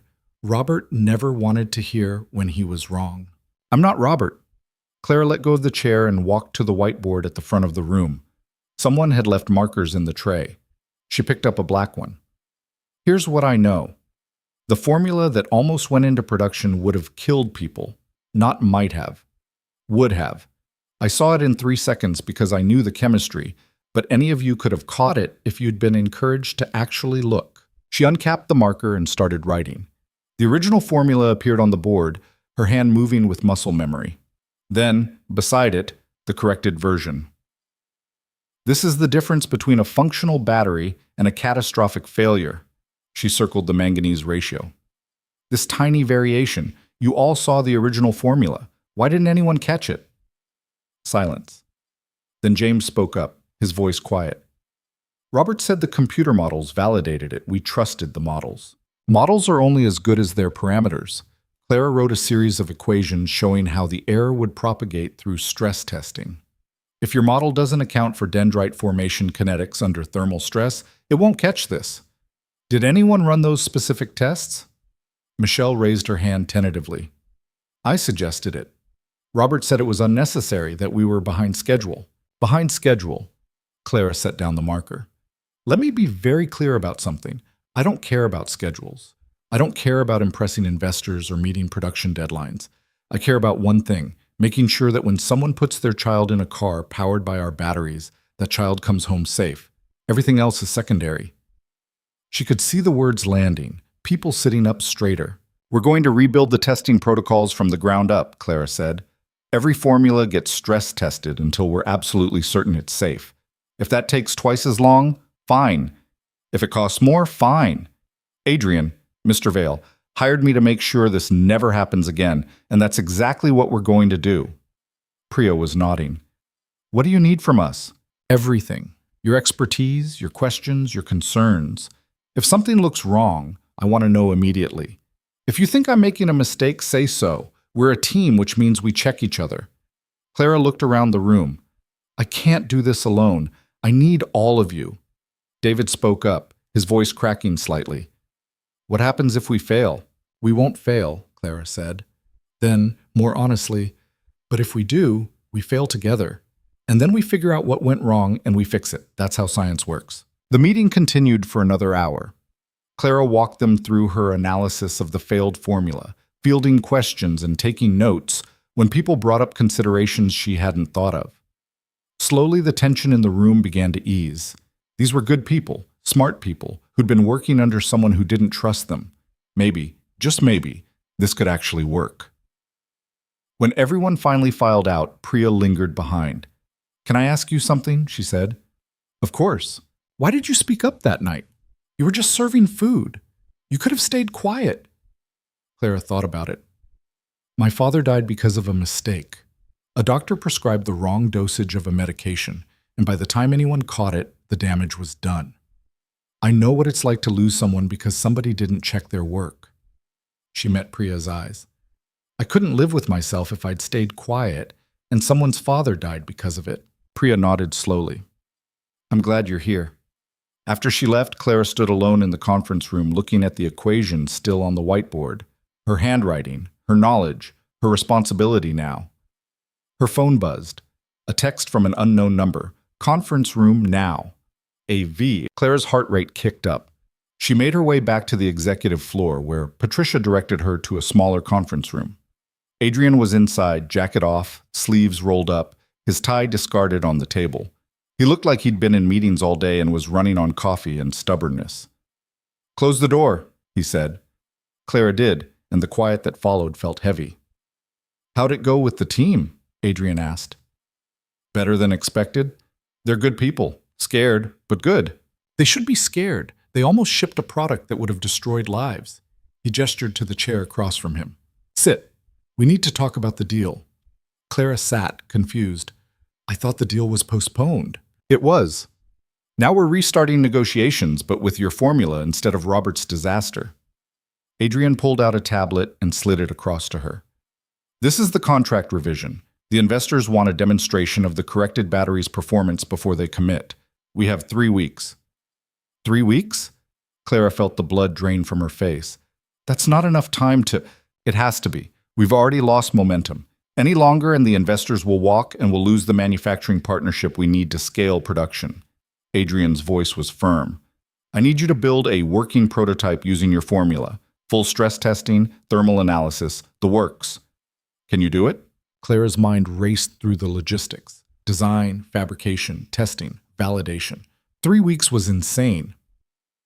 "I'd need the full lab, priority access to materials, and my team working overtime." "Done. Whatever you need, you have it. Budget is unlimited." "Adrian, if we rush this—" "We're not rushing. We're working efficiently." He leaned forward. "I wouldn't ask if I didn't think you could do it. But I need to know right now if you're capable of handling this pressure." Clara looked at him, at the intensity in his eyes, the exhaustion around their edges. He was betting everything on her. His company, his reputation, his son's future. The weight of it should have crushed her. Instead, she felt something click into place. "I can do it," she said, "but I need you to trust me. If I say we need more time, we need more time. If I say something isn't safe, it isn't safe. No overruling me because of business pressure. Agreed, this only works if I trust your judgment. And if the prototype fails, then we fail. But we fail with integrity, which is more than we would have had with Robert's formula." Adrian pulled the tablet back. "You start Monday. I want daily updates. Any problems? You come directly to me." Clara stood to leave, then paused. "Can I ask you something?" "Go ahead." "That night at the restaurant, you could have ignored me. Most people would have. Why didn't you?" Adrian was quiet for a moment, his expression unreadable. 3 years ago, my wife told me she felt dizzy before she drove to that charity event. I told her she was fine, that it was probably just stress. I didn't listen." His jaw tightened. "She wasn't fine. She had an undiagnosed heart arrhythmia. She passed out behind the wheel before the drunk driver even hit her. If I'd listened, if I'd taken her seriously instead of dismissing her concerns, she might still be alive." The raw pain in his voice made Clara's chest ache. "So when you told me something was wrong," Adrian continued, "I listened because I learned the hard way what happens when you ignore someone who's trying to help you." Clara didn't know what to say. There were no words adequate for that kind of loss. "Get some rest this weekend," Adrian said, back to business. "Monday's going to be brutal." Clara left his office with her mind spinning. She'd thought this job was about chemistry, about batteries and formulas and testing protocols. But it was about something bigger. Trust. Responsibility. The weight of knowing that her work would determine whether people lived or died. The weekend passed in a blur of preparation. Clara spent Saturday in the library again, reviewing every recent advancement in battery technology.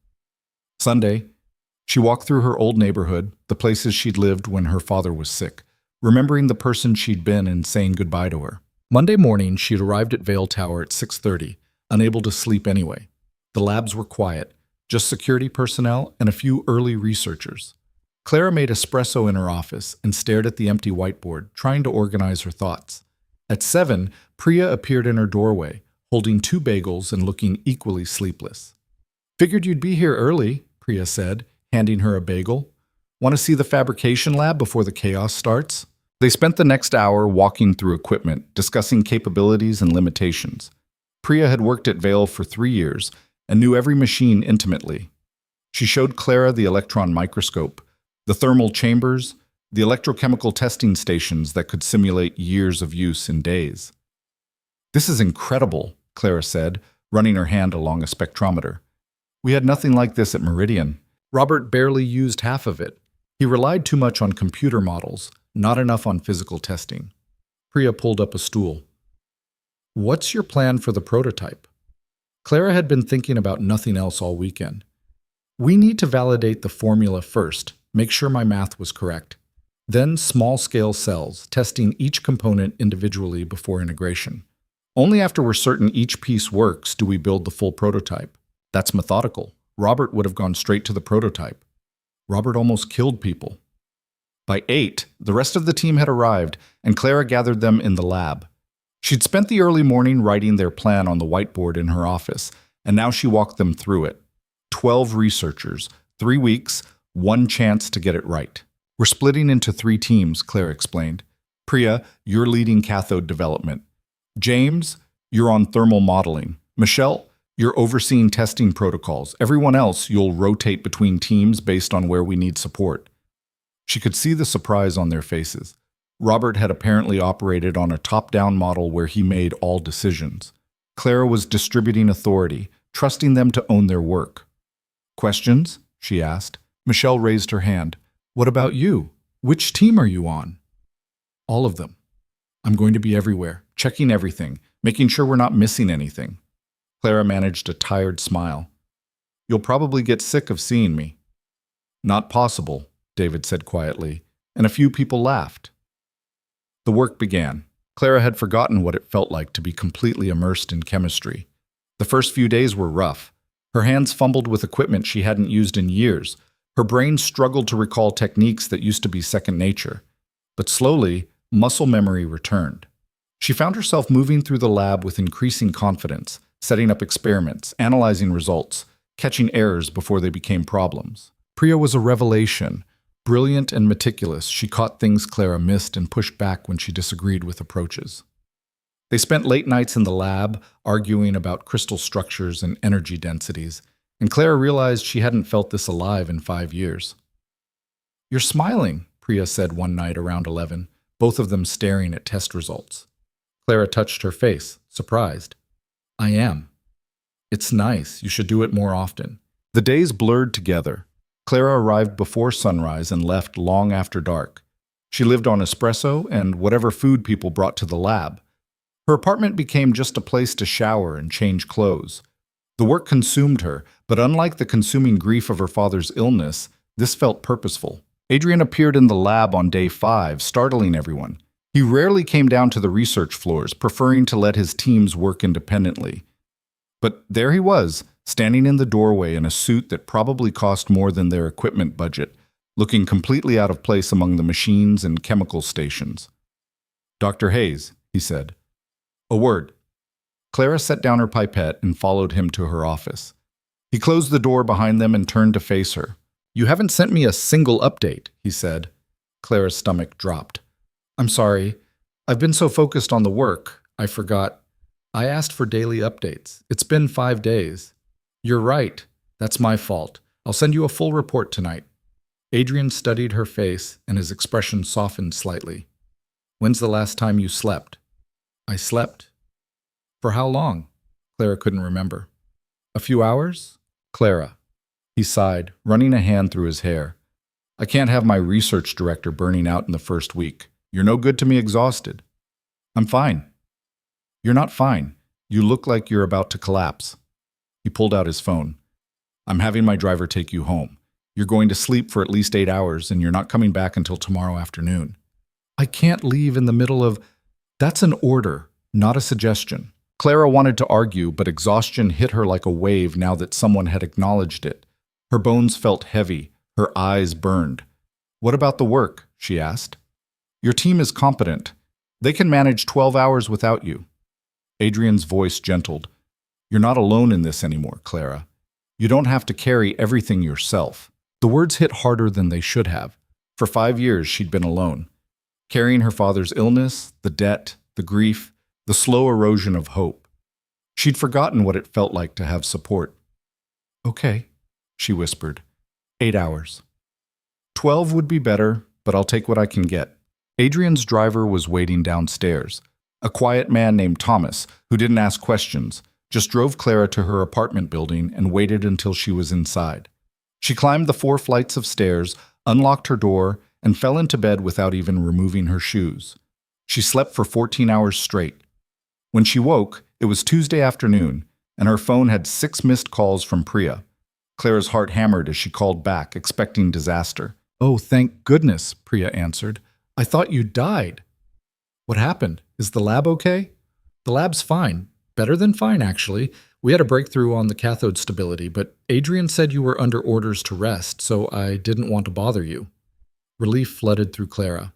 "Tell me everything." She spent the next hour on the phone while making actual food, pasta, vegetables, things that weren't vending machine snacks.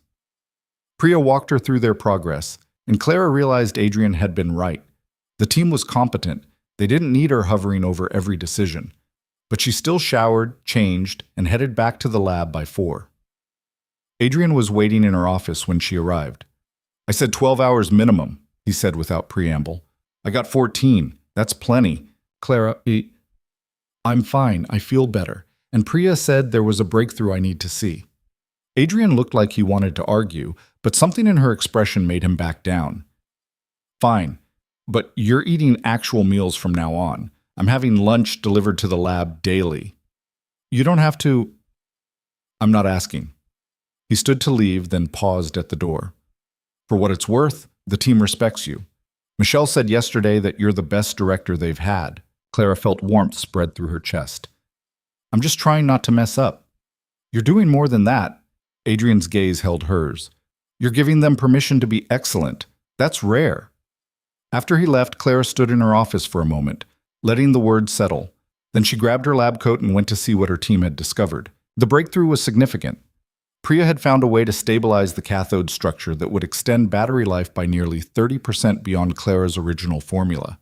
They spent the evening testing it, running simulations, checking and rechecking the math. "This is incredible," Clara said, staring at the results. "Priya, this could change everything." "It's your formula. I just optimized it." "Don't downplay your work. This is brilliant." The next week passed in a fever of productivity.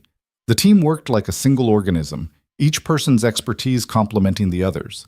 They hit roadblocks and worked through them. They found errors and corrected them. They pushed each other and supported each other and slowly, steadily, built something remarkable. On day 16, Clara held the first fully functional prototype battery cell in her hands. It was smaller than a phone, unremarkable to look at, but it represented hundreds of hours of work and the combined expertise of 12 brilliant minds. "Let's test it," she said. They ran every stress test in their arsenal: thermal cycling, rapid charging, physical impact, temperature extremes. The battery performed flawlessly, its internal chemistry stable, its energy output consistent. On day 18, they scaled up to a full battery pack, 48 cells working in concert, the size and capacity needed for an actual vehicle. The fabrication took 2 days of meticulous assembly, everyone working in careful coordination. The final test was scheduled for day 21, 3 weeks exactly from when Clara had started. Adrian came down to the lab that morning, and for once, he wasn't alone. He'd brought someone with him, a small boy with dark hair and enormous brown eyes, wearing a t-shirt with a cartoon dinosaur. "This is Ethan," Adrian said, his hand resting on the boy's shoulder. "He wanted to see what Daddy does all day." Ethan looked up at Clara with open curiosity. "Are you the battery lady?" Clara crouched down to his level, smiling. "I guess I am. Are you the dinosaur expert?" "Triceratops is the best," Ethan announced seriously. "It has 3 horns and a frill for protection." "That's pretty cool. Want to know a secret?" Ethan nodded eagerly. "Batteries are kind of like dinosaurs. They store energy for a long time, and when you need it, they release it all at once, like how a triceratops stores strength in its muscles." "Really? Really?" Ethan seemed to consider this. Then he smiled, and Clara saw Adrian in that smile. The same intensity, the same intelligence. "I like you," Ethan declared. Adrian's expression softened in a way Clara had never seen before. For a moment, he looked less like a billionaire CEO and more like just a dad, watching his son interact with the world. "Ethan, why don't you sit with Patricia while Ms. Hayes finishes her work?" Adrian said gently. "Okay, bye, battery lady." After they left, Priya appeared at Clara's elbow. "That was adorable. He's a sweet kid. Adrian's barely let anyone meet him since his wife died. The fact that he brought Ethan here, Priya trailed off meaningfully. Clara didn't let herself think about what that might mean. She had a test to run. The entire team gathered in the testing chamber. The battery pack sat in the center, connected to monitoring equipment that would track every aspect of its performance. Clara had programmed a stress test that simulated 5 years of heavy use compressed into 6 hours. "Everyone ready?" she asked. 12 heads nodded. Clara initiated the test sequence. For the first hour, everything went perfectly. The battery charged and discharged smoothly, its temperature staying well within safe parameters. The team watched the monitors in tense silence, looking for any sign of the dendrite formation that had doomed Robert's formula. Nothing. The internal structure remained stable. Hour 2, still perfect. Hour 3, flawless. Adrian reappeared during hour 4, Ethan presumably left with Patricia upstairs. He stood at the back of the testing chamber, arms crossed, watching the monitors with the same intensity he brought to everything. Hour 5, and Clara's hands were shaking from tension. They were so close. If the battery could just hold stable for one more hour. At hour 5 and 43 minutes, an alarm sounded. Clara's heart stopped. Everyone's eyes snapped to the monitors. Temperature spike in cell 32. "Talk to me," Clara said, moving to the control station. "What's happening?" James was already pulling up thermal imaging. "Looks like a hot spot. Temperature's elevated but not critical, still within safety margins." "Why is it spiking?" Checking the assembly logs. Michelle pulled up data on her tablet. Cell 32 was assembled during the second batch. Different conditions than the first batch. Slightly higher humidity. Clara's mind raced. Humidity affecting the electrolyte absorption, creating an imperceptible imbalance that wouldn't show up until sustained stress. "It's going to stabilize," she said, more hope than certainty. "The electrolyte distribution should equalize under continued cycling." Adrian stepped closer. "Should or will?" "Will," Clara said firmly, because she had to believe it. They watched cell 32's temperature. It climbed slowly, 38 degrees, 39, 40. Then it held at 41 degrees Celsius, held steady, and slowly, gradually, began to drop. Clara released a breath she didn't know she'd been holding. The battery completed the full 6-hour test with flying colors. When the final results populated the screen, showing performance metrics that exceeded every target, the lab erupted in cheers. Priya hugged Clara so hard she almost lifted her off the ground. "We did it! We actually did it!" Clara felt tears stinging her eyes and didn't bother to hide them. "We did." Adrian approached quietly, and the team parted to give them space. He looked at Clara, then at the battery pack, then back at Clara. "Is it safe?" he asked. "It's safe," Clara confirmed. "Better than safe. It's ready." Adrian's expression didn't change, but something in his eyes shifted. Relief, maybe? Or vindication?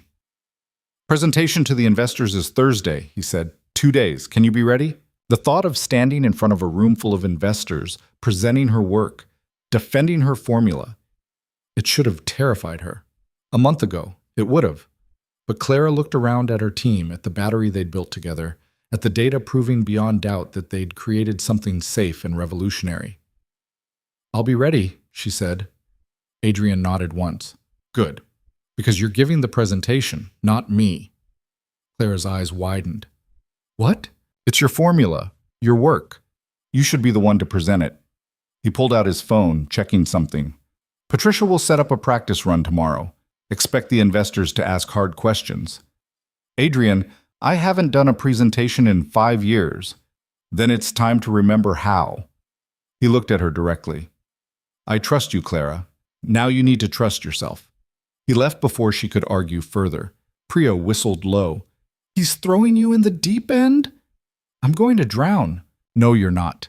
You're going to be brilliant." Priya squeezed her shoulder. "Besides, you've got us. We'll help you prep." That night, the team stayed late, helping Clara build her presentation. They pulled together data visualizations, test results, comparative analyses. David, who apparently had a background in graphic design, made slides that were both informative and visually stunning. By midnight, they had a solid presentation. By 2 a.m., it was polished. By 4 a.m., Clara had practiced it so many times the words felt like muscle memory. She went home at 5, slept for 3 hours, and returned to run through it again. Thursday arrived with cruel speed. The presentation was scheduled for 2 p.m. Clara wore a navy suit Priya had insisted she buy. You can't present in a lab coat, and shoes that pinched her feet. Her hands shook as she set up her laptop in the massive conference room on the executive floor. The investors began filing in at 1:50. 8 people, all older than her, all wearing expressions of polite skepticism. They'd seen Adrian's company nearly fail with a flawed formula. Now they were being asked to trust again. Adrian entered last, taking a seat at the back of the room. Their eyes met briefly, and he gave her the smallest nod. "You've got this." Clara took a breath, pulled up her first slide, and began. 3 weeks ago, this company was 60 seconds away from signing a deal based on battery technology that would have caused catastrophic failures. Today, I'm going to show you why that won't happen again. For the next 45 minutes, Clara walked them through everything. The flaw in the original formula, the corrected chemistry, the rigorous testing protocols, the breakthrough optimizations. She fielded questions with steady confidence, backing up every claim with data. When she showed the stress test results, that 6-hour simulation compressed into a 2-minute video, the room went silent. One investor, a silver-haired woman named Catherine, leaned forward. "This is impressive, but how do we know you won't miss the next error?" Robert had credentials too. Clara met her gaze directly. "Because I built a team that's empowered to question everything, including me. Because we test until we're certain, not until we're on schedule. And because I know what it costs when we get it wrong." She paused. "I lost my father to a medical error. Someone didn't check their work, and he died. I will never let that happen with our batteries." The rawness in her voice seemed to land. Catherine nodded slowly. The questions continued for another 30 minutes, each one sharp and probing. Clara answered them all, her team's work backing her up at every turn. Finally, Adrian stood. "I think we've seen enough. Catherine, gentlemen, if you'll excuse us, my team needs to confer." The investors filed out, and suddenly it was just Clara and Adrian in the massive room. "How do you think I did?" Clara asked, and hated how much she sounded like she needed his approval. "I think you just saved my company," Adrian said quietly. Again, Clara stood in the empty conference room, her laptop still projecting the final slide onto the screen behind her, and felt the adrenaline drain from her body all at once. Her legs wobbled slightly. She gripped the edge of the table. "Hey," Adrian said, moving closer. "You okay?" "I will be. Just give me a second." He waited while she breathed through it, didn't try to fill the silence or tell her she'd done well. Just stood there, solid and present, until her hand stopped shaking. "Catherine's the hardest sell," Adrian said finally. "If you won her over, the others will follow." "Did I win her over?" "You told her about your father. That wasn't in the practice runs." Clara looked at him, trying to read his expression. "Was that wrong? Too personal?" "No, it was honest." Adrian picked up her laptop, closed it, handed it to her. Honesty is what they needed to hear. Robert gave them confidence. You gave them truth. Patricia appeared in the doorway, looking slightly breathless.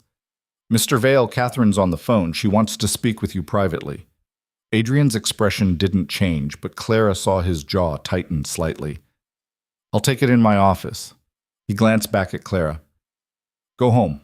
Get some actual rest. I'll call you when I know something."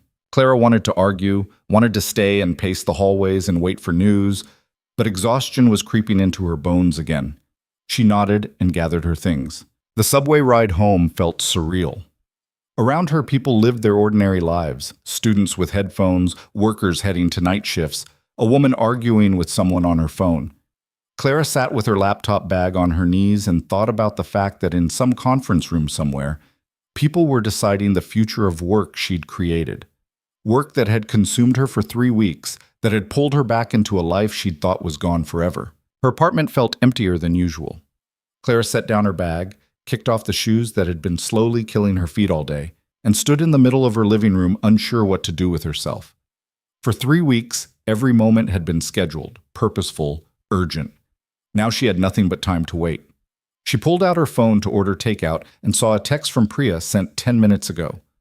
"Teams at Murphy's Bar celebrating. You should come." Clara looked at herself in the bathroom mirror. Suit rumpled from a day of stress sweating, hair falling out of the bun she'd carefully pinned that morning, dark circles under her eyes, that makeup hadn't quite covered. She looked exhausted and wired and nothing like someone ready to socialize. She went anyway. Murphy's was 3 blocks from Vale Tower, a dive bar that somehow survived among the upscale restaurants and corporate wine lounges. Clara found her team crowded around 2 tables they'd pushed together, already several rounds in judging by the noise level. David saw her first and let out a cheer that made everyone turn. "She's here! The woman who just made us all look good!" Priya stood and pulled Clara into a hug that smelled like beer and relief. "You were incredible. I knew you would be, but still. Incredible." Someone pressed a beer into Clara's hand. She took a long drink and felt some of the tension in her shoulders ease. Michelle was explaining to James how Clara had handled Catherine's question about error prevention, her hands gesturing wildly. David was showing everyone a meme he'd made about battery safety that was actually pretty funny. "Speech!" someone called out. "No," Clara said immediately. "Speech! Speech!" Clara looked around at their faces, these people who'd trusted her when they had no reason to, who'd worked themselves to exhaustion because she'd asked them to, who'd built something remarkable together. She set down her beer and stood. "I'm not good at speeches," she started, and someone laughed. 3 weeks ago, I was serving water to people who didn't see me. I thought my life in chemistry was over. I thought I'd lost my chance." She had to pause, emotion catching in her throat. "You all gave me a second chance, not just at a career, but at remembering who I used to be, who I still am." She raised her beer. "Whatever happens with the investors, I want you to know, working with you has been the best 3 weeks of my life." They drank to that, and then the moment got too heavy, and someone started telling an embarrassing story about a lab mishap from the previous week, and the conversation spun away into easier territory. Clara ended up at the bar next to Priya, both of them nursing their second beers and watching the team laugh together. "Can I ask you something?" Priya said. "And you can tell me it's none of my business." "Go ahead. What happened the night you met Adrian? I've heard the official version, but I want to hear it from you." Clara traced the condensation on her beer bottle, remembering. "I saw something wrong, and I couldn't stay quiet. That's all." "That's not all. You risked your job. You embarrassed a room full of executives. You made yourself visible when you'd spent years trying to disappear." Priya turned to face her. "That takes guts." "Or stupidity. Maybe both." Priya smiled. "But it worked out, didn't it?" "Had it?" Clara thought about the presentation, about Catherine's skeptical face, about Adrian's words, "I trust you," that felt like more weight than she knew how to carry. "Ask me again after the investors decide," Clara said. Her phone rang at 10:30. Adrian's name on the screen. Clara's heart jumped into her throat. She stepped outside into the cool night air to take the call, suddenly grateful for the beer that had dulled her nerves slightly. "Clara." "Hi, I'm at Murphy's with the team. Sorry, it's loud. Let me—" "They signed." Clara stopped walking. "What?" "The investors. They signed the deal. Full partnership, manufacturing rights, everything. We start production in 6 months." The words didn't process at first. Clara stood on the sidewalk outside a dive bar, phone pressed to her ear, and tried to make her brain catch up with what he'd just said. "They signed," she repeated stupidly. "Catherine said your presentation was the most honest assessment of risk she'd seen in 20 years. She said if you're willing to put your name on the technology, she's willing to put her money behind it." Adrian's voice carried something Clara hadn't heard before, exhaustion mixed with relief. "We did it. You did it." Clara sat down on the curb because her legs had stopped working. "Oh my God. Yeah. We're really doing this. We're really building these batteries. 50,000 units in the first production run.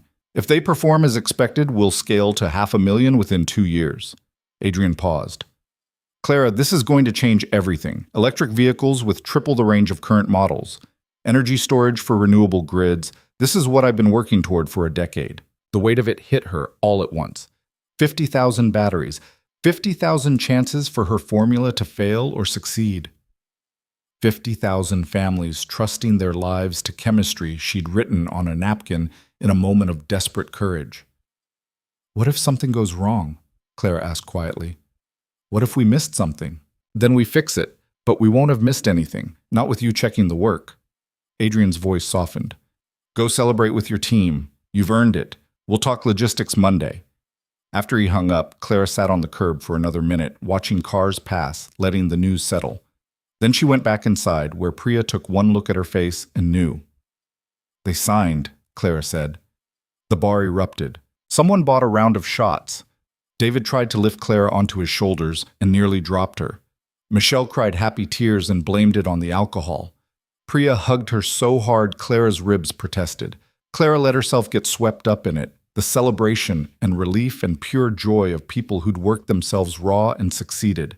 She drank too much and laughed too loud and felt, for the first time in 5 years, like she was exactly where she belonged. She woke up Saturday morning with a headache and a text from Adrian sent at 6 a.m. Monday, 9 a.m., my office. Bring coffee. Clara groaned and pulled a pillow over her face. But she was smiling. Monday arrived with the harsh clarity of consequence. The deal was signed, which meant now they actually had to deliver. Clara sat across from Adrian in his office, both of them working through terrible coffee from the break room because they'd been too focused to remember proper espresso, and mapped out the next 6 months. Production timeline, Adrian said, pulling up a document on his screen. We need final specifications locked down by end of next week. Manufacturing setup takes 3 months. Testing protocols for each production batch. Will take at least 2 weeks per batch, Clara interrupted. We can't rush the safety testing. The investors want first deliveries in 5 months. Then the investors need to adjust their expectations. Adrian, we can't compress safety protocols because of artificial deadlines. Adrian leaned back in his chair, studying her. You're going to push back on me a lot, aren't you? Every single time it matters. Something that might have been approval crossed his face. Good. That's what I need. He made a note on his tablet. 6 months for first deliveries. I'll handle the investors. They worked through lunch, ordering sandwiches neither of them ate, debating supply chain logistics and quality control measures. Patricia interrupted twice with urgent calls Adrian had to take, and both times Clara used the break to check in with her team via text. Priya reported that cathode production was on schedule.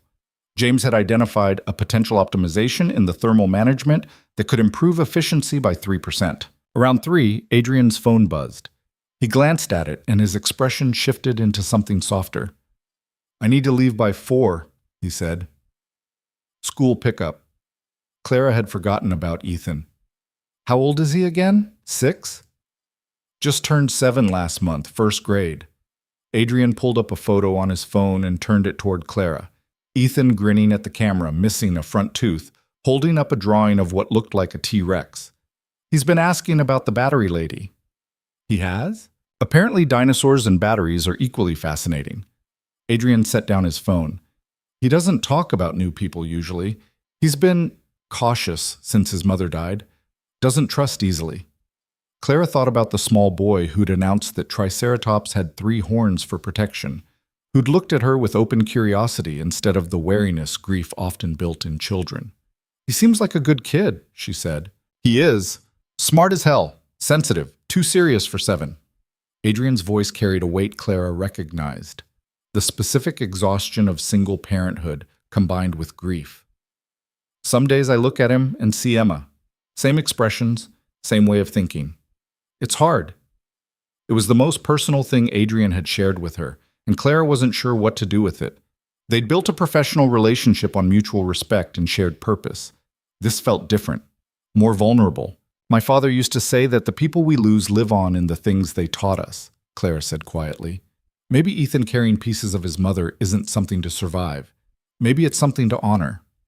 Adrian was quiet for a long moment. Then he nodded. She would have liked you, Emma.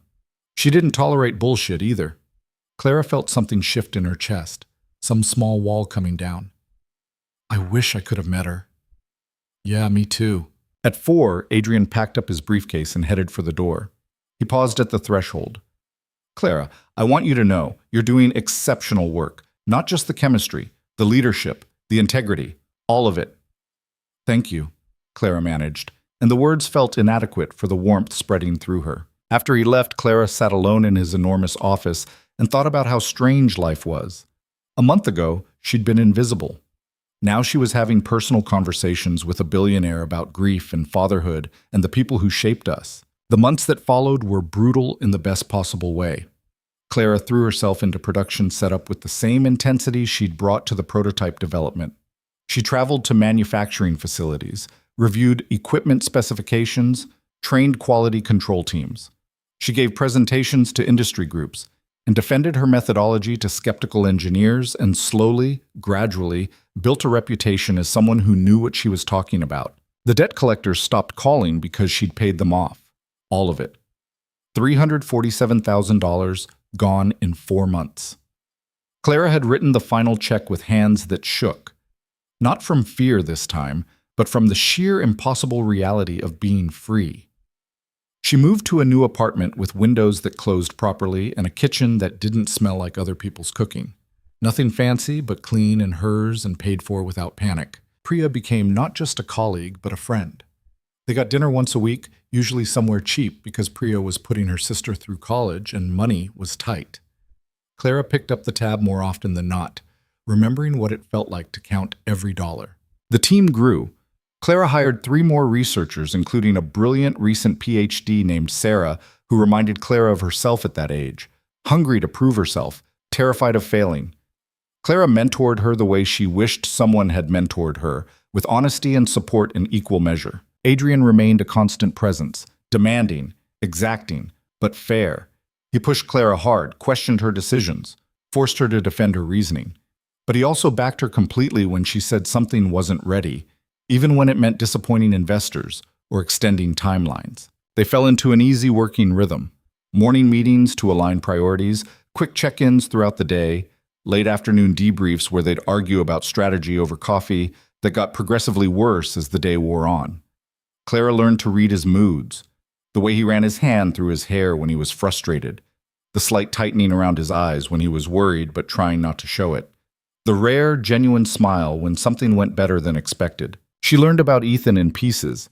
His obsession with dinosaurs had evolved into an obsession with space. He was struggling with math but excelling at reading.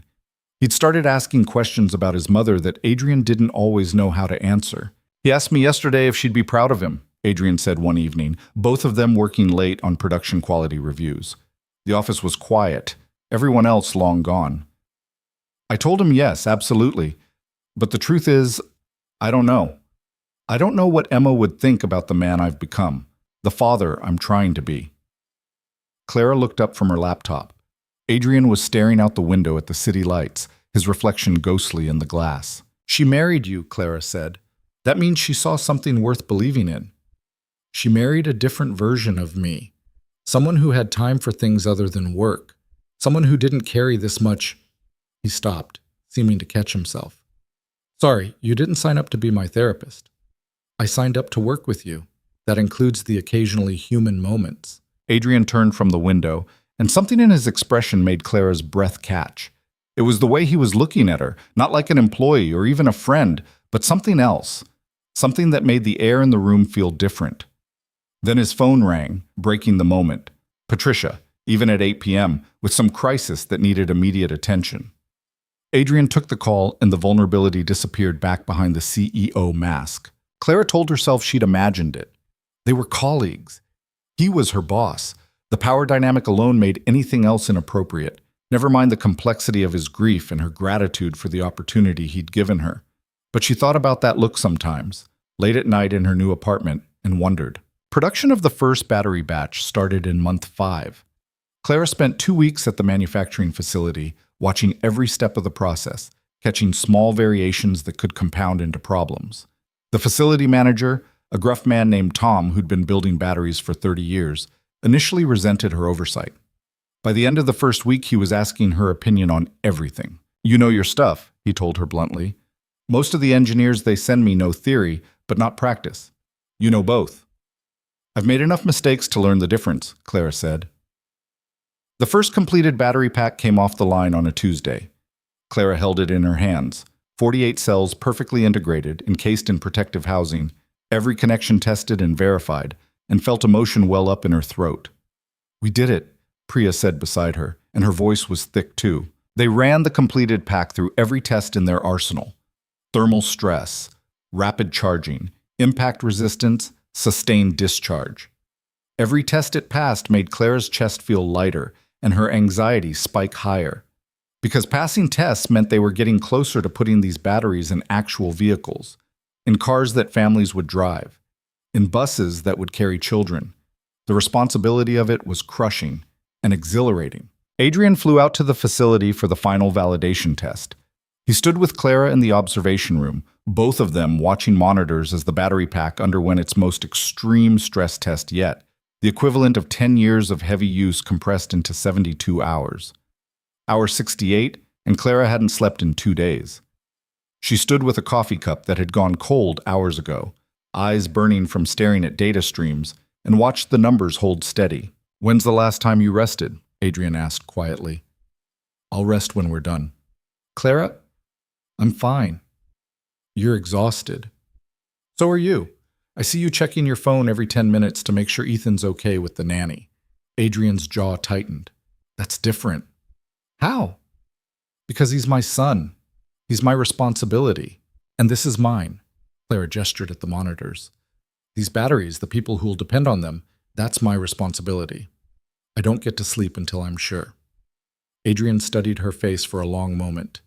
"You know you can't personally guarantee every battery that comes off that line." "I can try." "That's not sustainable." "Maybe not, but it's necessary." At hour 71, a small anomaly appeared in cell 14.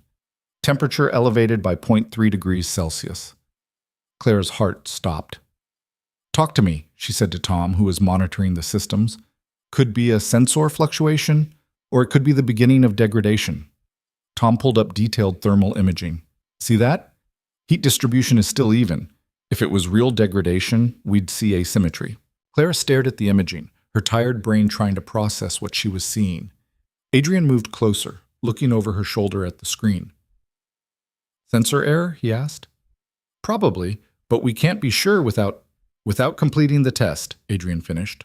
"So we wait." They waited. The temperature held at the elevated level for 20 minutes, then slowly dropped back to baseline. Cell 14 performed normally for the remainder of the test. When the 72-hour mark hit and every indicator showed green, Clara finally let herself breathe. "Successful test completion," Tom announced. "Battery pack performs within all specified parameters. She's good to go." Clara sat down hard in the nearest chair, and suddenly she was crying. Just tears running down her face without sound, the release of months of pressure all at once. Adrian crouched next to her chair, and she felt his hand on her shoulder. "Hey, you did it. It's okay." "I was so scared it would fail," Clara whispered. "I know, but it didn't.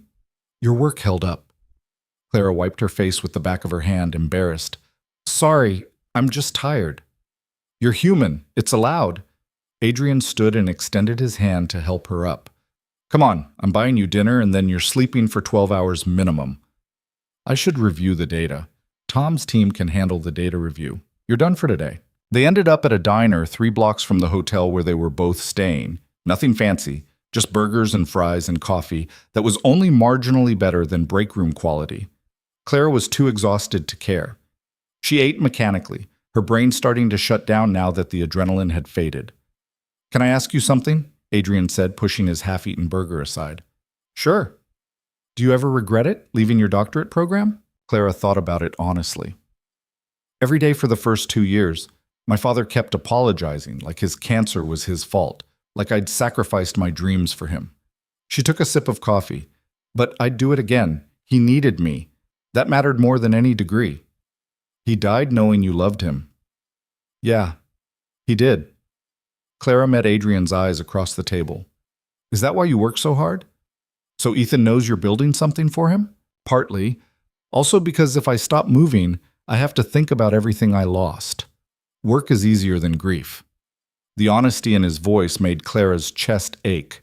"Emma would want you to be happy, not just successful." "How do you know what Emma would want?" "Because she loved you enough to have a child with you. That means she wanted your happiness, not just your achievement." Adrian was quiet for a long moment, his fingers tracing patterns in the condensation on his water glass. "Some days I can barely remember what happiness felt like. It's been 3 years and I still wake up reaching for her side of the bed." Clara didn't have words for that kind of loss, so she just reached across the table and squeezed his hand. They sat like that for a minute, Connected across cheap formica in a diner that smelled like grease and coffee, two people who'd saved each other in different ways, learning what it meant to be seen. Then Adrian's phone buzzed. The nanny, reporting that Ethan had finished his homework and was asking if Daddy would be home to say goodnight. The moment broke, and they were colleagues again, professional distance reasserting itself. "I should take this," Adrian said, pulling his hand back. "Of course." Clara watched him step outside to talk to his son, saw the way his expression softened, even through the diner window, and felt something she didn't want to name settling in her chest. She was falling for her boss, slowly, carefully, against every ounce of professional judgment she possessed, and she had absolutely no idea what to do about it. The flight back home was quiet. Adrian worked on his laptop while Clara pretended to read a book and actually just stared at the same page for an hour. When they landed, he offered her a ride home in his car, and she accepted even though the subway would have been faster. Thomas drove them through the city while Adrian took calls and Clara watched buildings slide past. When they reached her apartment, Adrian ended his call and turned to face her. "Clara, thank you for everything you've done these past months. I know I don't say it enough. You say it plenty. No, I don't. I push you hard because you can handle it. But I should acknowledge more often that what you've built, the team, the processes, the culture of excellence, it's exceptional." Clara felt heat rise in her face. "I had good support. You had nothing but obstacles and you turned them into opportunities." Adrian's gaze held hers. "You're remarkable. I hope you know that." The words hung between them, weighted with something more than professional appreciation. Clara's heart hammered in her chest. "I should go," she said, reaching for the door handle. "Clara." She paused, looking back. Adrian seemed to struggle with something, then shook his head. "Get some rest. I'll see you Monday." Clara nodded and escaped into her building, her heart still racing, Adrian's words echoing in her head. Remarkable. Like he saw not just her work, but her, all of her. The broken pieces she'd glued back together, and the sharp edges she'd never quite smoothed out, and the fierce determination that had carried her through the worst years of her life. She climbed the stairs to her apartment and thought about the fact that somewhere in the last 6 months, Adrian Vale had become more than just her boss. He'd become the person she thought about first thing in the morning and last thing at night. The person whose approval mattered more than it should. The person whose grief she wanted to ease, and whose son she wanted to protect, and whose rare smiles felt like victories. This was dangerous territory, inappropriate territory. But sitting in her apartment that night, Clara admitted the truth to herself. She was already in too deep to find her way back out. The first commercial batteries shipped on a Wednesday morning in October, exactly 7 months after Clara had written a formula on a napkin and changed the trajectory of her entire life. She stood in the warehouse watching forklifts load pallets onto trucks, each pallet holding battery packs that would power electric vehicles across 3 continents. Priya stood beside her, both of them wearing the safety vests required in the shipping area, both of them trying not to look as emotional as they felt. "This is weird, right?" Priya said. "Watching our work just leave? Very weird." Clara checked her tablet for the 3rd time, verifying shipping manifests she'd already verified twice. "What if we missed something? What if there's a flaw we didn't catch and 6 months from now?" "Stop!" Priya put a hand on Clara's arm. "We tested everything, multiple times. You personally reviewed every quality control report. These batteries are safe." "But what if Clara, breathe. You can't control everything." Clara knew Priya was right. The work was done. The batteries were built to specification, tested beyond industry standards, certified by 3 independent safety organizations. She'd done everything humanly possible to ensure they were safe. So why did watching them leave feel like sending children off to war? Her phone buzzed. "Adrian, press conference at 2. Don't be late. And wear something that photographs well." Clara looked down at her jeans and safety vest. Right, the press conference, where she'd stand in front of cameras and industry journalists and announce that Vale Energy was officially launching the most advanced battery technology on the market, where she'd put her face and name on work that could change the world or destroy it, depending on whether she'd gotten the chemistry right. No pressure. No. She got back to the office at noon and stared at her closet, the one she'd slowly filled with professional clothes that still felt like costumes. She settled on a black pantsuit that Priya had helped her pick out, paired with a blue shirt that didn't wash out her complexion under harsh lighting. Professional, but not intimidating. Confident, but approachable. She looked like someone who knew what she was doing. She hoped that would be enough. The press conference was held in Vail Tower's ground floor auditorium, a space that could seat 200 people and was currently packed with journalists, industry analysts, and representatives from every major automotive manufacturer. Clara stood backstage with Adrian, both of them watching the crowd through a gap in the curtains. "You ready?" Adrian asked. "Absolutely not." "Good. Means you'll be sharp." He adjusted his tie, a nervous gesture Clara had learned to recognize. He was anxious too, just better at hiding it. "I'll do the business overview, you handle the technical presentation, then we'll take questions together." "What if they ask something I don't know?" "Then you say you don't know. Honesty over bullshit, remember?" Patricia appeared with a headset, counting down. 3 minutes, Mr. Vale." Adrian turned to Clara, and for a moment the CEO mask slipped. She saw the same fear she felt reflected in his eyes, the weight of knowing that hundreds of millions of dollars and thousands of jobs and the future of sustainable energy all hinged on the next hour going well. "We've got this," he said quietly, and Clara wasn't sure if he was reassuring her or himself. "Yeah, we do." They walked onto the stage together. Camera flashes erupted. Clara took her position at the podium, gripping its edges to keep her hands from shaking, and looked out at a sea of faces waiting to judge her. Adrian spoke first, outlining the business case, the market opportunity, the partnerships Vale Energy had secured. He was polished and confident, every word measured. When he introduced Clara, he did it simply. Dr. Clara Hayes, Director of Battery Research and Development, the brilliant mind behind our breakthrough technology. Clara stepped up to the microphone and her mind went blank. 200 people stared at her. Cameras recorded every second. Somewhere out there, this was being live-streamed to thousands more. And Clara couldn't remember her opening line. Then she saw Priya in the third row, giving her a thumbs up. And next to Priya, Michelle and James and David and Sarah, her whole team, all of them grinning like idiots, radiating support. Clara took a breath and found her voice. 7 months ago, I was serving water at a restaurant dinner where a deal was being finalized based on dangerous technology. I saw a formula that would have failed catastrophically, and I had a choice: stay silent and keep my job, or speak up and risk everything. She paused, letting that sink in. I spoke up, and the man I interrupted, the CEO of this company, did something remarkable. He listened. She saw Adrian shift slightly at the edge of the stage, surprised she was starting with this. Since then, my team and I have built a battery system that doesn't just meet industry safety standards. It exceeds them. Because we're not interested in doing what's profitable or convenient. We're interested in doing what's right.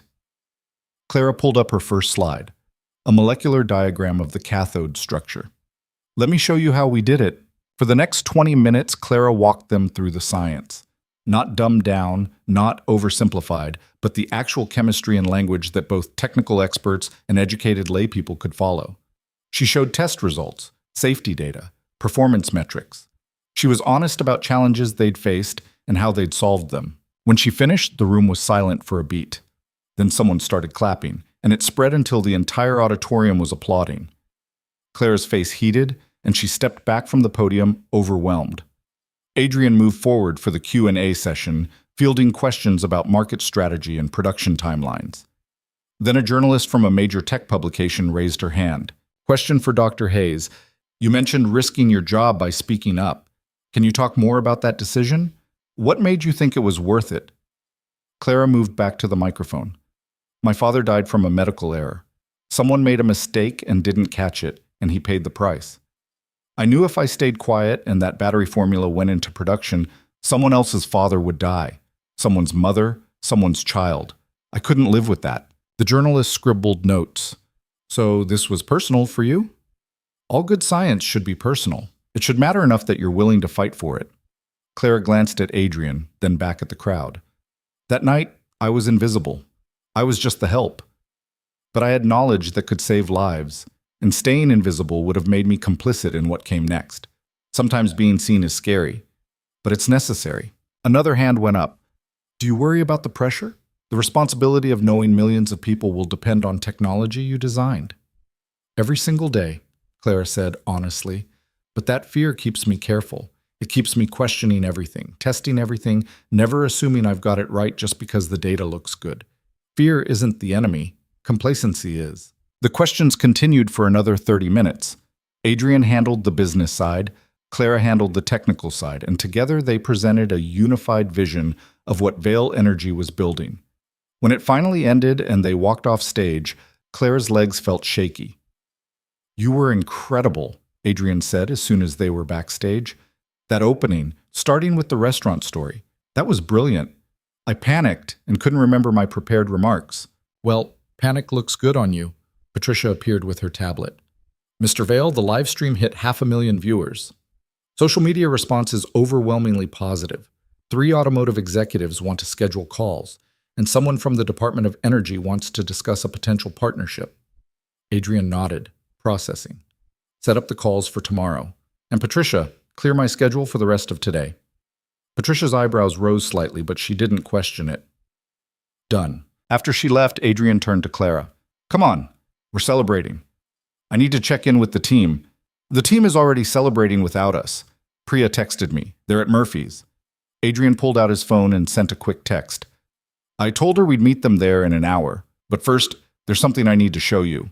Clara followed him, confused, as he led her not toward the exit but toward the elevator. They rode up to the executive floor in silence, the adrenaline from the press conference slowly fading into exhaustion. When the doors opened, Adrian headed not to his office, but to the small private dining room occasionally used for intimate business dinners. He opened the door and gestured for Clara to enter. The room had been transformed. Candles on the table, soft lighting, and on the wall opposite the window, framed and mounted like a piece of art, was a napkin. The napkin. The one Clara had written the corrected formula on 7 months ago, slightly yellowed now, her handwriting visible in black ink. Clara stopped breathing. "I had it preserved," Adrian said quietly, coming to stand beside her. "That napkin saved my company. It saved lives. It deserves to be remembered." Clara stared at her own handwriting, at the formula that had pulled her back from invisibility, and felt tears burning behind her eyes. "You kept it." "Of course I kept it. It's the moment everything changed." Adrian was looking at her now, not at the napkin. "Clara, I need to tell you something, and I need you to listen without interrupting." Her heart started hammering. "Okay. When you walked into that dining room 7 months ago, you were just a waitress I didn't notice. When you corrected my formula, you became someone who'd saved my company. But somewhere between then and now, you became something else." He paused, and Clara saw his jaw tighten the way it did when he was forcing himself to be vulnerable. "You became someone I can't stop thinking about. Someone who makes me want to be better than I am. Someone who makes me remember what it felt like to be happy before grief hollowed me out." Clara's breath caught. "Adrian, let me finish. I know this is inappropriate. I know there's a power dynamic that makes this complicated. I know you might not feel the same way, but I can't keep pretending I only see you as an employee when the truth is I see you as—" He stopped, struggling with words. "As someone essential. To my work, yes, but also to my life." Clara looked at him, at the vulnerability written across his face, at the fear that she might reject him, and felt something settle into place in her chest. "That night in the diner," she said quietly, "when you told me about Emma and I held your hand, I knew then." "Knew what?" "That I was in trouble. That I was starting to care about you in ways I shouldn't. That every time you smiled at something I'd done, it felt like winning." Clara stepped closer to him. "I told myself it was just gratitude. You'd given me my life back, but it wasn't gratitude that made me want to ease your grief. It wasn't gratitude that made me care about Ethan like he was mine to protect too." Adrian's eyes were locked on hers, dark and intense. "What was it?" "This." Clara reached up and touched his face, her palm against his jaw.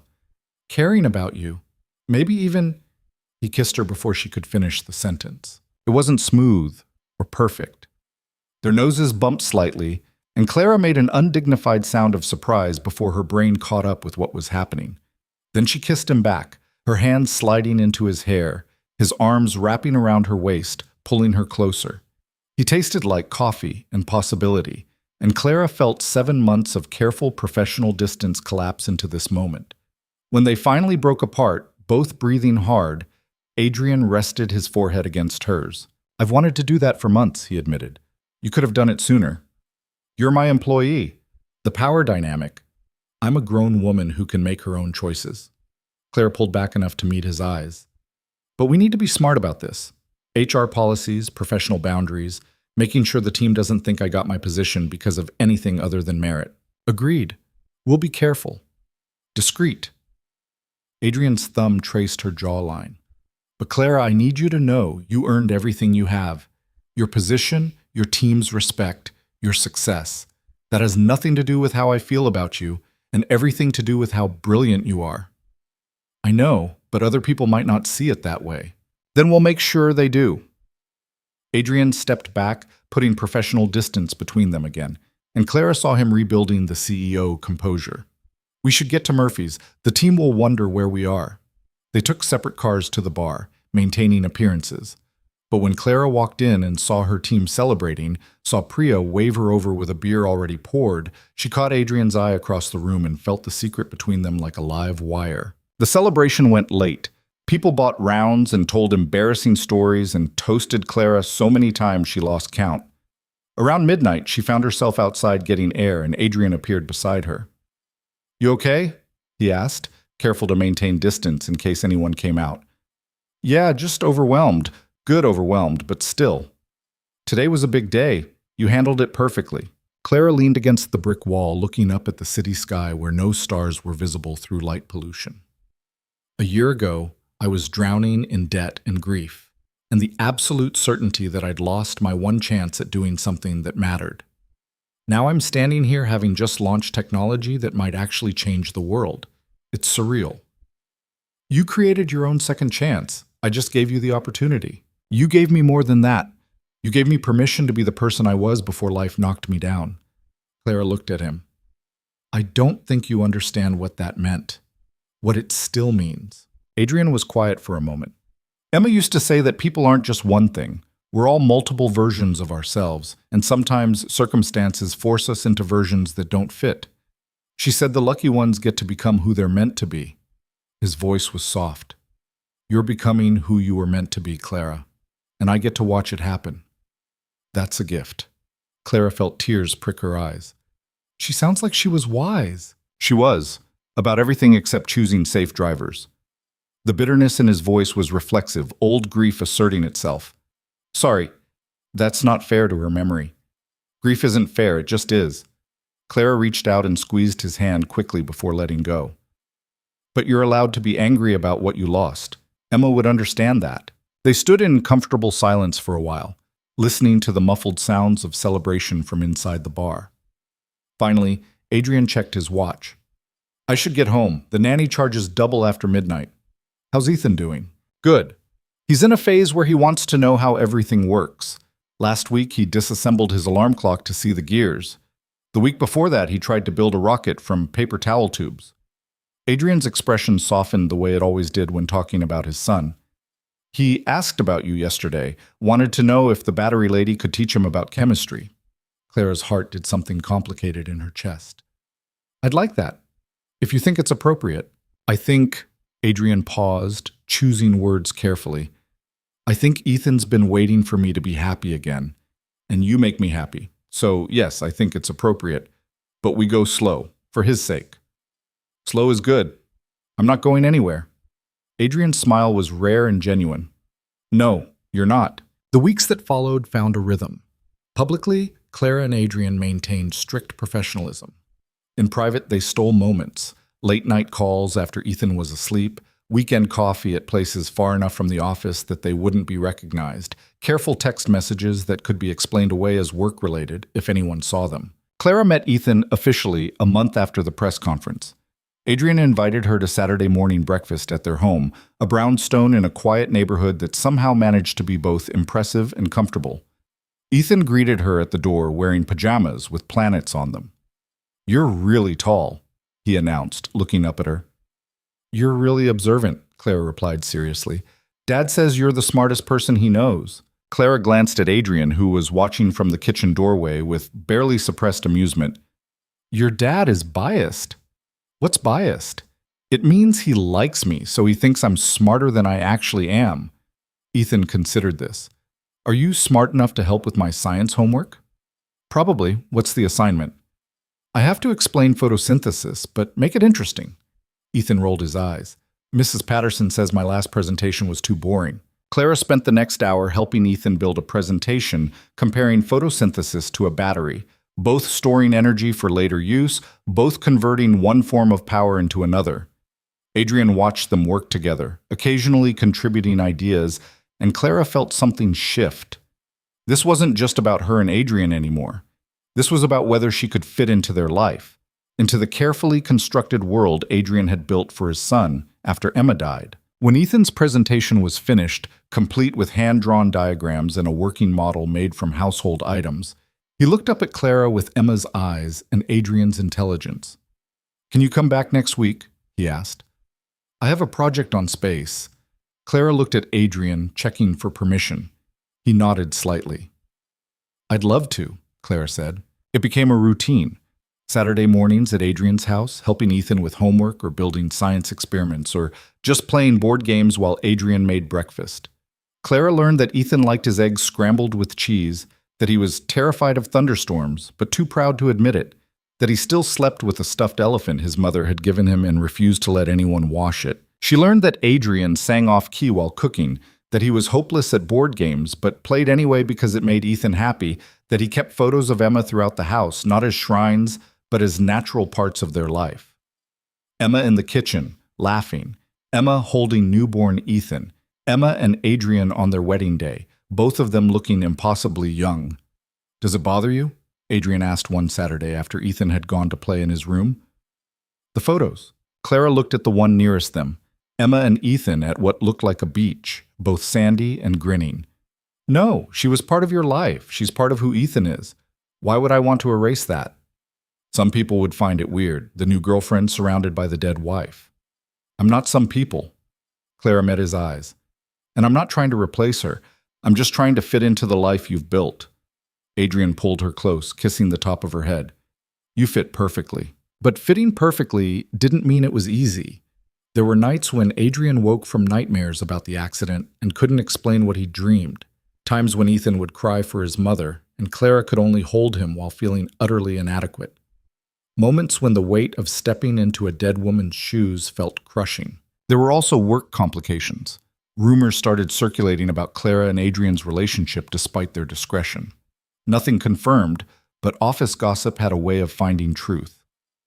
Priya confronted Clara about it one evening in the lab. Are you and Adrian together? She asked bluntly. Clara thought about lying, but Priya deserved better. Yes. How long? Officially, 2 months. But it's been building for longer. Priya was quiet for a moment, processing. Do people know? We've been careful, but clearly not careful enough. Clara, I'm not judging, but you need to be aware. If this gets out, people are going to assume your success is because of the relationship, not your work. I know. We've talked about it. We're trying to... There's no trying. Either you keep it completely secret or you go public and deal with the fallout. This middle ground is dangerous. Priya's expression was concerned, not angry. You're brilliant. You've earned everything you have. Don't let anyone take that from you. Clara told Adrian about the conversation that night over the phone. Priya's right, he said. We need to make a decision. Either we hide this completely, no more Saturday mornings together, no more stolen moments, or we go public and accept whatever comes. Clara thought about Saturday mornings with Ethan, about the way Adrian's face softened when he looked at her, about the life they were building in careful increments. Then she thought about what she'd told that journalist at the press conference. Sometimes being seen is scary, but it's necessary. I don't want to hide, she said. I'm tired of being invisible. Are you sure? This will be complicated. Nothing about us has been simple from the beginning. Why start now? Adrian was quiet for a long moment. Okay, we'll tell HR first. Make sure everything is documented properly. Then we'll tell your team. Then we go public. They scheduled a meeting with Human Resources for the following Monday. Clara sat across from the HR director, a no-nonsense woman named Janet, and outlined the relationship's timeline. I need to be clear, Clara said. I was hired based on merit. The relationship developed after I'd already proven myself. There's no conflict of interest regarding my position. Janet made notes. Technically, Mr. Vale is your direct supervisor. That creates inherent conflict. So what are you suggesting? Adrian asked, his voice calm but with an edge Clara recognized. Dr. Hayes could report to someone else. The COO, perhaps. That would eliminate the direct reporting relationship while allowing you both to continue your work. Clara and Adrian exchanged glances. It made sense, even if it stung slightly. Fine, Clara said. I'll report to whoever removes the conflict. Janet nodded. I'll draft the paperwork. In the meantime, I need you both to understand. This will become public knowledge. There will be speculation about favoritism, about Dr. Hayes's qualifications, about the timing. You need to be prepared for that. They were as prepared as they could be. Clara called a team meeting and told them directly, Priya beside her for support. Most people seemed unsurprised. A few looked uncomfortable. Sarah, her young mentee, raised her hand. Does this change anything about how the team operates? She asked. Nothing, Clara said firmly. I earned my position through my work. I'll keep earning it the same way. Anyone who has concerns about favoritism or conflicts can bring them to me directly. The public announcement came a week later. A brief statement from Vale Energy confirming that the CEO and Director of Battery Research were in a relationship, that all appropriate HR protocols had been followed, and that both parties remained committed to the company's mission and values. The internet, predictably, lost its mind. Articles appeared analyzing Clara's credentials, questioning whether she was qualified, speculating about the timeline of the relationship. Some framed it as a romantic success story. Waitress saves Billionaire's company and wins his heart. Others were cruel, suggesting she'd slept her way to the top. Clara read the comments once, then never again. Adrian was less successful at ignoring them. They're calling you a gold digger, he said one night, furious, showing her his phone. I know. I don't care. How can you not care? Because I know the truth. You know the truth. The people whose opinions matter know the truth. Clara took the phone from him and set it aside. The rest is noise. But the noise got louder. A profile in a business magazine questioned her qualifications. A competitor implied in an interview that Vale Energy's technology might be less sound than claimed, given the dramatic circumstances of its development. Industry colleagues who'd congratulated Clara on her work suddenly seemed distant. The only thing that kept her grounded was the work itself. The batteries performed flawlessly in real-world testing. Vehicle manufacturers reported exceptional results. Energy storage facilities using their technology showed unprecedented efficiency. The science was sound, regardless of what gossip claimed. 6 months after going public with the relationship, Clara received an invitation to speak at the International Battery Conference in Geneva, the most prestigious event in her field. The invitation came with a note. We'd be honored to have you keynote on breakthrough technologies and safety innovations. Clara showed Adrian the invitation, and he grinned. They wouldn't invite you to keynote if they questioned your credentials. Or they're inviting me because the controversy makes good press. Does it matter? Either way, you're speaking to the top minds in battery technology. That's validation. Clara accepted the invitation. The conference was in November, almost exactly 1 year after she'd served water at the Gilded Compass and spotted a fatal flaw. Clara stood backstage at a venue in Geneva, wearing a navy dress Priya had helped her pick out, and thought about how much had changed. Adrian was in the audience with Ethan, who'd begged to come on this trip and see where his father and Clara worked. Patricia had arranged it all, booking them as a family, no longer hiding what they'd become to each other. The introduction was generous, listing Clara's credentials and accomplishments without once mentioning the drama. When she walked onto the stage, the applause was genuine. Clara looked out at the audience. Hundreds of the world's leading battery researchers, people whose work she'd studied, who'd shaped the field she loved, and felt the same panic she'd felt at the press conference. Then she saw Adrian and Ethan in the third row. Ethan was holding a sign he'd made himself. Battery Lady is the best. Clara smiled, and the fear evaporated. A year ago, I was invisible, she began, and the room went silent. I worked a job where people looked through me, where my knowledge and expertise were irrelevant because of the uniform I wore. Then I saw something dangerous, and I had to make a choice. Stay invisible and safe, or speak up and risk everything. She told them the whole story. Not the sanitized version from press releases, but the truth. The fear, the doubt, the crushing responsibility of knowing lives depended on her getting the chemistry right. She showed them her formula, walked them through the testing protocols, explained how she'd built a culture of questioning everything. Science isn't about being right the first time, Clara said. It's about being willing to be wrong, to test, to question, to admit when you don't know. The batteries we built work not because I'm some genius, but because I surrounded myself with brilliant people who weren't afraid to tell me when I was making mistakes. She talked about fear as a tool, about how being scared of failure could make you more careful rather than paralyzed. She talked about the responsibility they all carried as researchers, that their work had real-world consequences, that people's lives depended on them getting it right. When she finished, the applause lasted 2 full minutes. Researchers approached her afterward with questions, collaboration offers, genuine respect. No one asked about her relationship with Adrian. They only wanted to talk about the science. That night, in their hotel room after Ethan had fallen asleep in the adjoining room, Adrian pulled Clara close.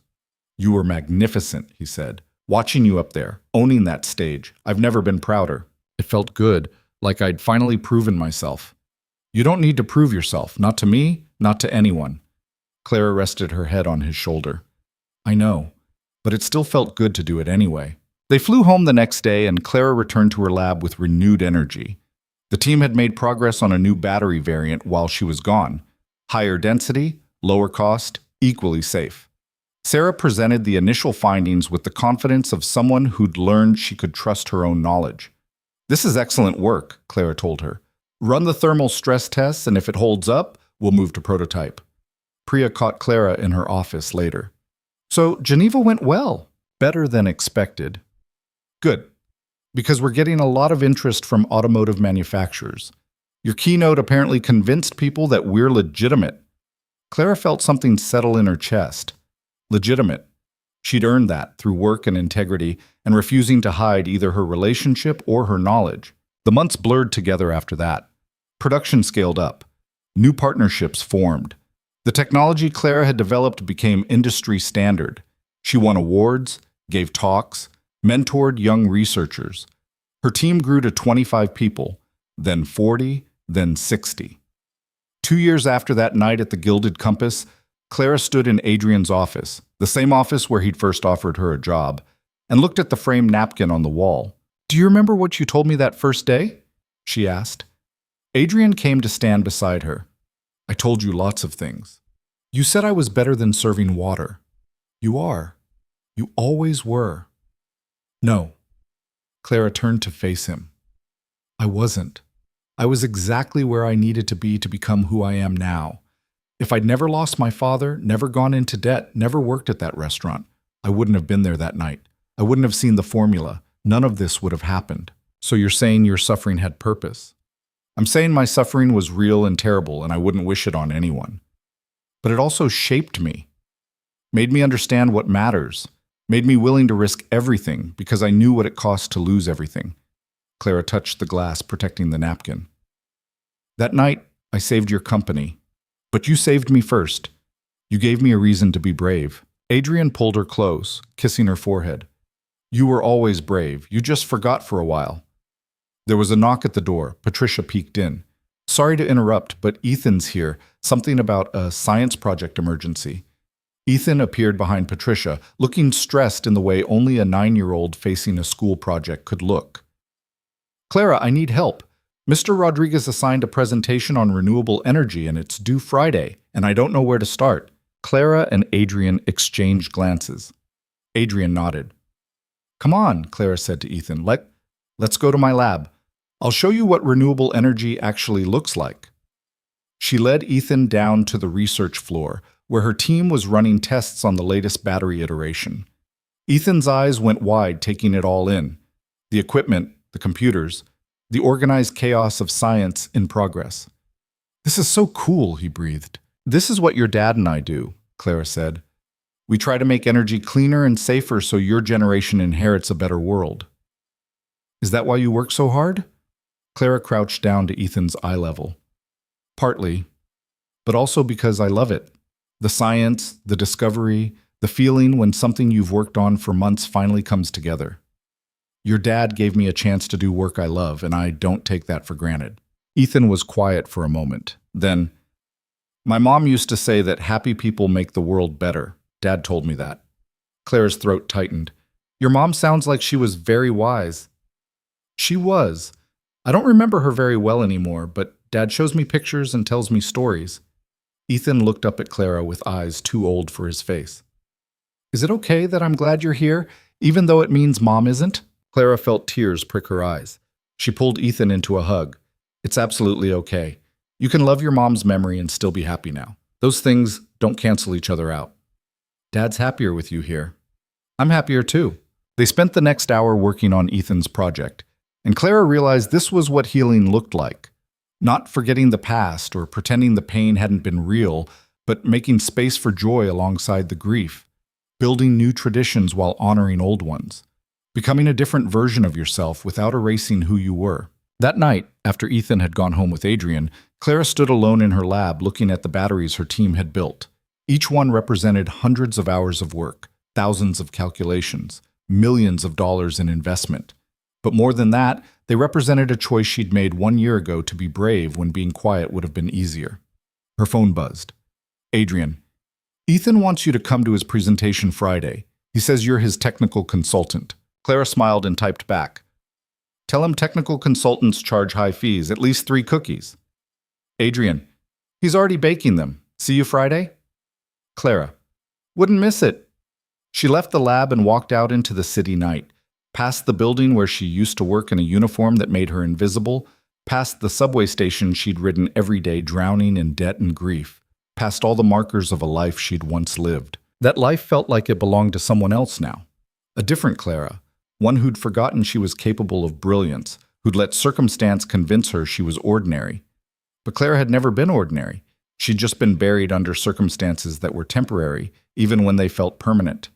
And when the chance came to dig herself out, she'd taken it with both hands and refused to let go. 3 years after the night at the Gilded Compass, Vale Energy was the industry leader in battery technology. Clara's team had grown to over 100 researchers. The batteries they'd developed powered millions of vehicles and had prevented countless potential disasters through rigorous safety standards that became industry-wide requirements. Clara stood at a podium in Stockholm, accepting the Nobel Prize in Chemistry for her work on advanced battery safety and energy storage. The same award her doctoral advisor had once told her she might win someday, before life had derailed those dreams. In the audience sat Adrian and Ethan, now 11, both of them grinning like fools. Behind them, Priya and the core team who'd built everything alongside her. And scattered throughout the crowd, students and young researchers who'd told Clara she'd inspired them to speak up, to trust their knowledge, to refuse to be invisible. I was a waitress when I discovered the formula that began this work, Clara said into the microphone, her voice carrying to hundreds of people gathered to honor achievement. I was invisible, dismissed, assumed to be irrelevant. But knowledge doesn't care about the uniform you're wearing. Truth doesn't respect hierarchy. And sometimes the most important thing you can do is refuse to stay silent when you see something wrong. She talked about the importance of creating cultures where questioning was encouraged, where junior researchers could challenge senior ones, where safety mattered more than schedules. She thanked her team by name, crediting their work and their willingness to push back on her ideas when those ideas were flawed. Science is collaborative, Clara said. It's built on people willing to check each other's work, to admit mistakes, to value truth over ego. The battery technology we developed didn't come from one person having one insight. It came from a team of brilliant people committed to getting it right, no matter how long it took. When she finished and held the medal in her hands, heavy, real, proof that she'd made it back from the edge of despair to the pinnacle of her field, Clara thought about her father, about how he'd apologized for being sick, for derailing her career, never understanding that loving him through his illness had taught her what actually mattered. After the ceremony, Adrian found her in the crowd. Ethan was showing the medal to Priya, both of them arguing good-naturedly about whether Clara would let him take it to show and tell. How does it feel? Adrian asked, pulling her close. Surreal, like this is happening to someone else. It's happening to you, the woman who was brave enough to speak up when no one was listening. Clara looked at him. This man who'd lost everything and rebuilt himself, who'd taken a chance on a waitress with a formula written on a napkin, who'd shown her that second chances were real if you were willing to fight for them. "We did it," she said. "Actually did it." "You did it. I just gave you the opportunity." "No, we did it together. You gave me the chance, I did the work, and together we built something that mattered." Clara glanced over at Ethan, who was now wearing the medal around his neck and posing for photos. "And we're still building it." Adrian followed her gaze. "He wants to be a scientist. Because of you. Because of both of us. You showed him it was possible to love the work. I just showed him what the work looks like." They stood together watching Ethan make Priya laugh, surrounded by people who respected Clara's mind and valued her contributions, and Clara felt the final piece of healing click into place. She wasn't the broken woman drowning in debt anymore, but she wasn't trying to pretend that woman had never existed either. That woman's pain had forged this woman's strength. That woman's invisibility had taught this woman the value of being seen. Sometimes the worst moments of your life are preparing you for the best ones. Sometimes losing everything teaches you what truly matters. Sometimes being invisible makes you appreciate what it means to finally, fully, courageously be seen. Clara had been the waitress who saved a billionaire's company, but more importantly, she'd been the woman who saved herself, who took a moment of desperate courage and transformed it into a lifetime of meaningful work, who proved that your past doesn't determine your future, that circumstances can be overcome, that speaking truth to power is always worth the risk. Years later, when young researchers asked Clara for advice, she always told them the same thing: trust your knowledge, question everything, be willing to risk comfort for truth, and never ever let anyone convince you that you're invisible when you have something important to say. Because sometimes the person everyone overlooks is the one who sees what everyone else missed, and sometimes that changes everything.